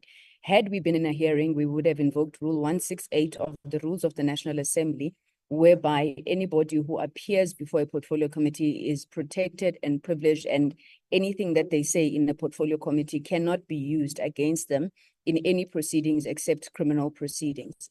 Now, it would be very concerning if the board of CETA is seeking to take any action against the managing director as a result of him appearing before the committee and really speaking to the issues that this committee had asked him to speak to. That would be my second question. Sorry, my first question. My second question, also requiring clarity, is to the SABC. We have had experience during our oversight visits and also just in engagement but with various employees of the SABC where this matter of back pay was raised. In particular, we were informed that in April, the employees were convinced to stand down on a strike action, largely because the elections were around the corner. They were promised that their back pay would be paid, I think, at the end of September, October this year, and that still has not happened. So if you could just clarify me whether there is any truth in those allegations so that we know how to then process our questions and concerns to the department. DG? Thank you, Chair. Once again, now it's good afternoon. Chair, I've just learned that the minister had to step off the platform. He has a cabinet engagement, according to his office. They've also asked on the issue with regards to that, maybe the questions we could direct them to him and then he will respond in writing. Safe to say, Chair, that we had a meeting with the CETA board following the last engagement. I think it was on Wednesday last week. At that meeting, these matters were not brought to the minister's attention, which was unfortunate. So there was a platform at which the board was afforded an opportunity to raise, and they had not raised it. We are since learning that, as you said, we've seen the presentation, we received it yesterday from the PSA. We are engaging the CETA board to seek clarity on the matter. and also then to afford them an opportunity to bring the minister or take the minister into confidence as to what is happening. Equally, Chair, it is quite evident that we will have to also engage the acting MD in this particular matter, but just to indicate that as a department, a matter as serious as victimization, harassment, bullying of any kind, we would take absolutely seriously, and we would definitely then engage the necessary structures in order to address the matter. And we will therefore, I'll ask the minister to urgently engage the CETA board, as well as also then engage the CETA executive acting MD on this particular matter, so that we can be able to appraise the portfolio committee on what is happening and then the direction forward. With regards to the SABC back pay, Chair, I would also like to invite I think I saw the CE on the platform, if she's still on the platform, or an executive from the SABC. I'm not seeing anyone at the moment, but let me just double check. Diriji Shalembe, do we see, is there anyone from the SABC? Or there are executives on the SABC. May I just ask them if they could please come in? And maybe, Chair, I don't know what your stance is. I've also noted that we have the acting MD, CETA, on the platform, but I don't see any of the board members. But it's safe to say that I'm going to speak to the minister on these matters as a matter of urgency, and we will be able to respond and inform the portfolio committee, perhaps even as early as tomorrow, on the matters at CETA. Philly, don't see anyone else from the SABC. I thought the group CEO was on the platform. Would you like to just please kindly clarify the issue of the back pay?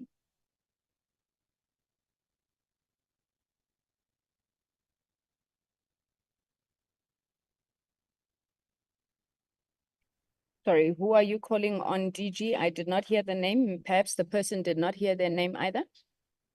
Sorry, I was calling on the only name I could recognize from the SABC. It's Philly Muliwa. He's one of the executives, I think, executive strategy at the SABC, in the absence of the group CEO.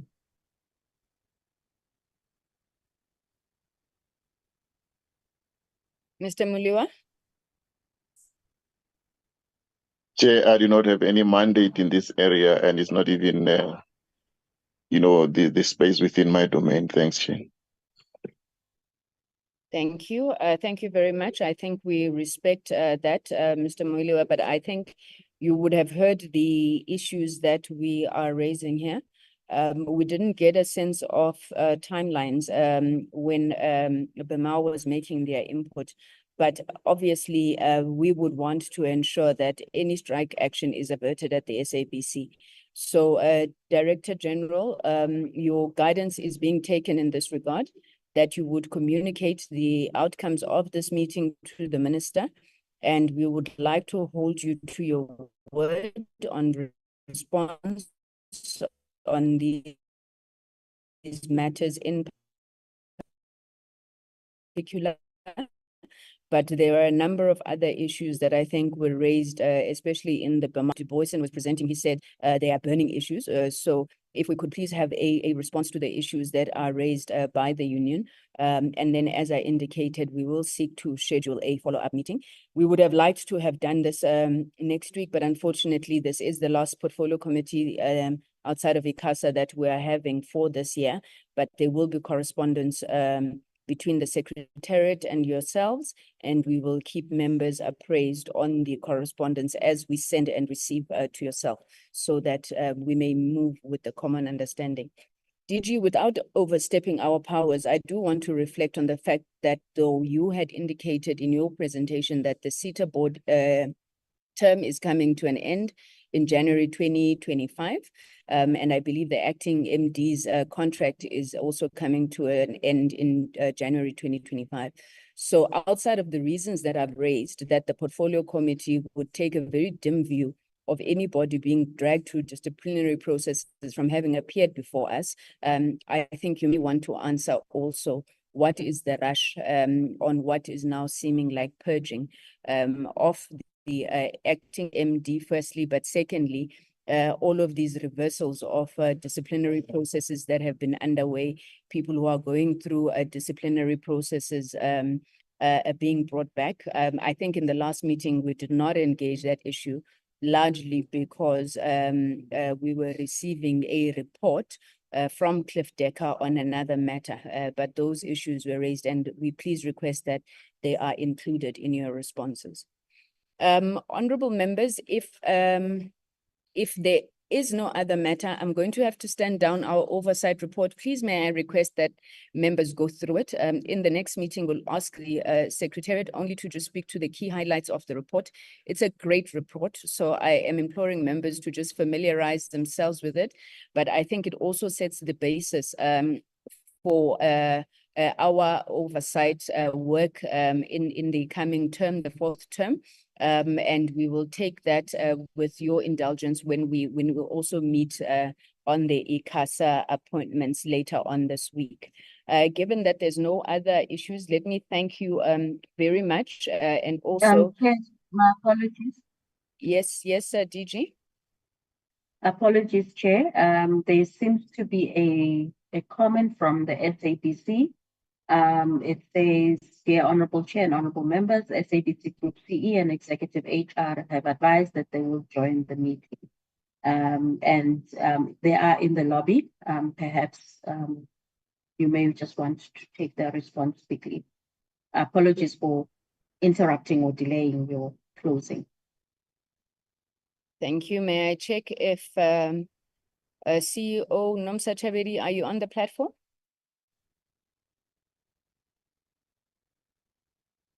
GCE, I'm seeing your name, you unmute. I'm not sure if you've been brought up to speed on the issues that we were raising.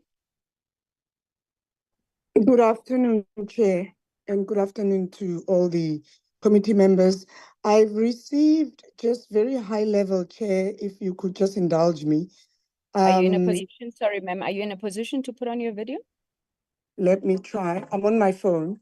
Hold on, I can try.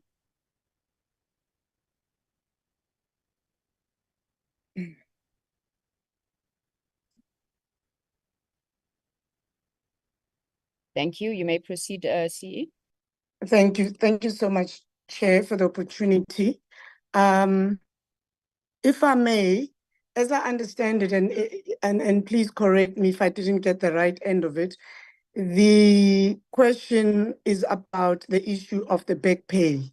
Am I correct in my correct, ma'am, and the pending strike action by employees? We understand that they've made an application to the CCMA. Okay, I think, Chair, we're not aware of the pending strike, but let me start with the issue of the back pay. The letter, I just want to take us back to what's in the agreement, which SABC has actually honored. In the letter itself that was signed between CWU and SABC, it clearly states that the parties settle their salary increase dispute by way of CWU accepting the SABC's counteroffer, where we put forward a 6% salary increase for the financial year. But what was important here were the following conditions. The SABC will put efforts in implementing its corporate strategy with a view of improving its financial position. The second one was that the parties agreed to reconvene at the end of September 24 to review the state of finances of the SABC. And importantly, should the financial position of the SABC be improved by the aforesaid date, the SABC then commits to prioritizing the plight of the workers in the utilization of those revenues to address its commitment in terms of the agreement. And that we would continue to submit our monthly and quarterly performance report to the DCDT, which by way of requirement, we always do in terms of our performance to the DCDT Oversight Department as part of the oversight team. And that CWU will be afforded participation in the oversight process. This has always been open. Since the signing of this agreement, we have met with labor, in fact, a couple of times. Our CFO has been very, very committed to keeping not just labor, the SABC employees abreast of our financial performance. So this takes place by way of the town halls that I've had with the employees, but also the CFO has met with the previous acting chief of HR with the labor unions to just take them through the performance. So this is something that is very transparent, that we have kept up to the letter, but as per the agreement, they were also welcomed to discuss with the DCTT's Oversight Department to get hold of our performance and really be ahead of the curve in terms of how we performing. And what we have done is that since then, we have, with even our new GE of HR starting, we have written various times to the unions to appraise them of where we sit, and we've been very open to having those discussions to say this is how we've performed, and this is really the current situation for the organization. Unfortunately for us, despite having had this communication, there hasn't been a meeting of the minds with the unions. In fact, at some point, the biggest concern was knowing very well that we still had to go to September. There was the ask to start negotiating the new increases for the current financial year. In that meeting, I reminded the union members to say that the biggest discussion we should be having was how SABC was performing and whether we would be able to meet the agreement, obviously with the caveats in terms of what's in that agreement. That didn't sit very well, but the SABC has been very consistent in its communication to such an extent that our CFO has met with labor again. In fact, if they remember, previously we also had a representative from COSATU who formed part of those discussions, as our CFO met with her to thoroughly take her through our performance as per, for example, reporting in the annual report and where we sat, in fact, at the end of September, which is the end of the first half of the year. So we've been very, very transparent with that. But unfortunately for us, and I've got the GE of HR here with us who can come in and just speak to some of those key issues, we haven't been able to progress when it comes to that. The last communication that we sent to the unions was last month, where we committed to the back pay and paying 50% of that back pay. We didn't receive a response from the unions within SABC. But as management, we decided that despite us not having made the targets, because I think that's critical.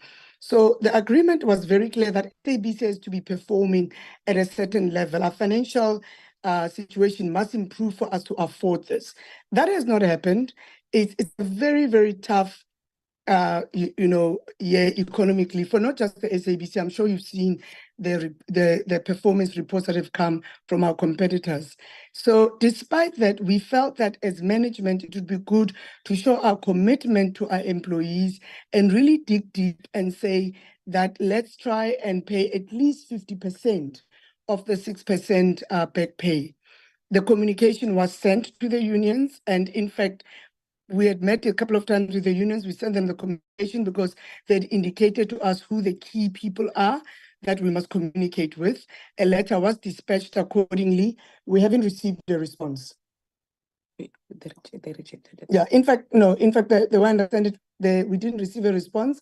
And then later on, the offer was rejected. However, from an SABC perspective, we felt very strongly that it's important for our employees, because at the end of the day, the employees are employed by SABC.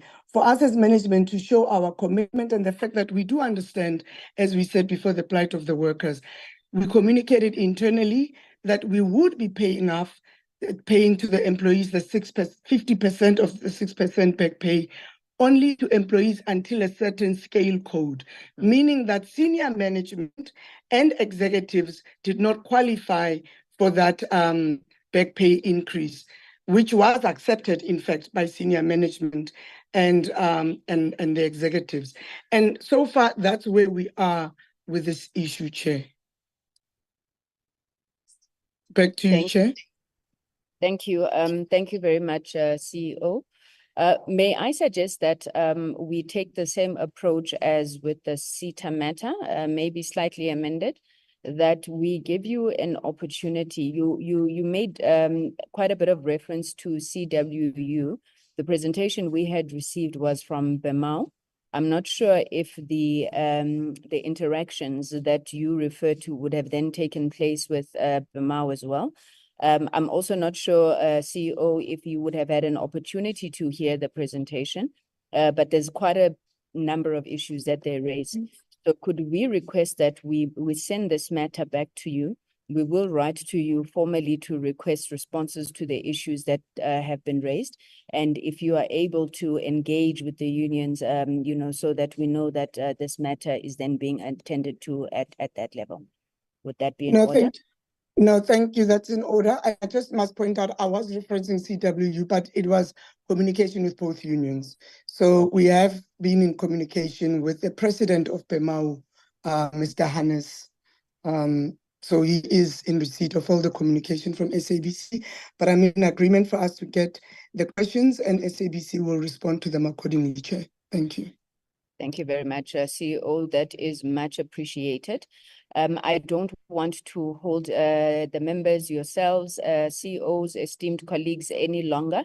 I am requesting the Secretariat to note the request for the correspondence to be dispatched to the institutions as soon as possible, and then to also schedule a follow-up meeting where we will have the unions, the department, the entities, as well as those unions that were not able to participate. I think I've closed the meeting. I've thanked you all very much.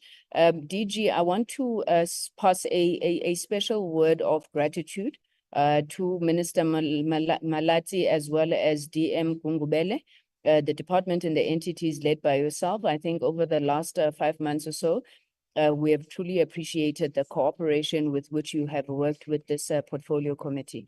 We look forward, obviously, to even more robust engagements as we start the 4th term next year.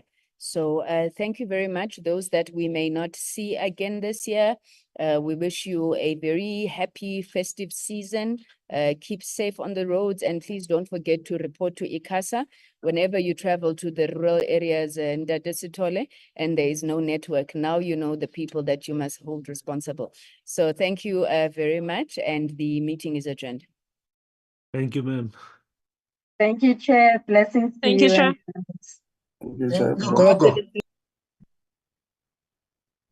As long as Thank you, Chair.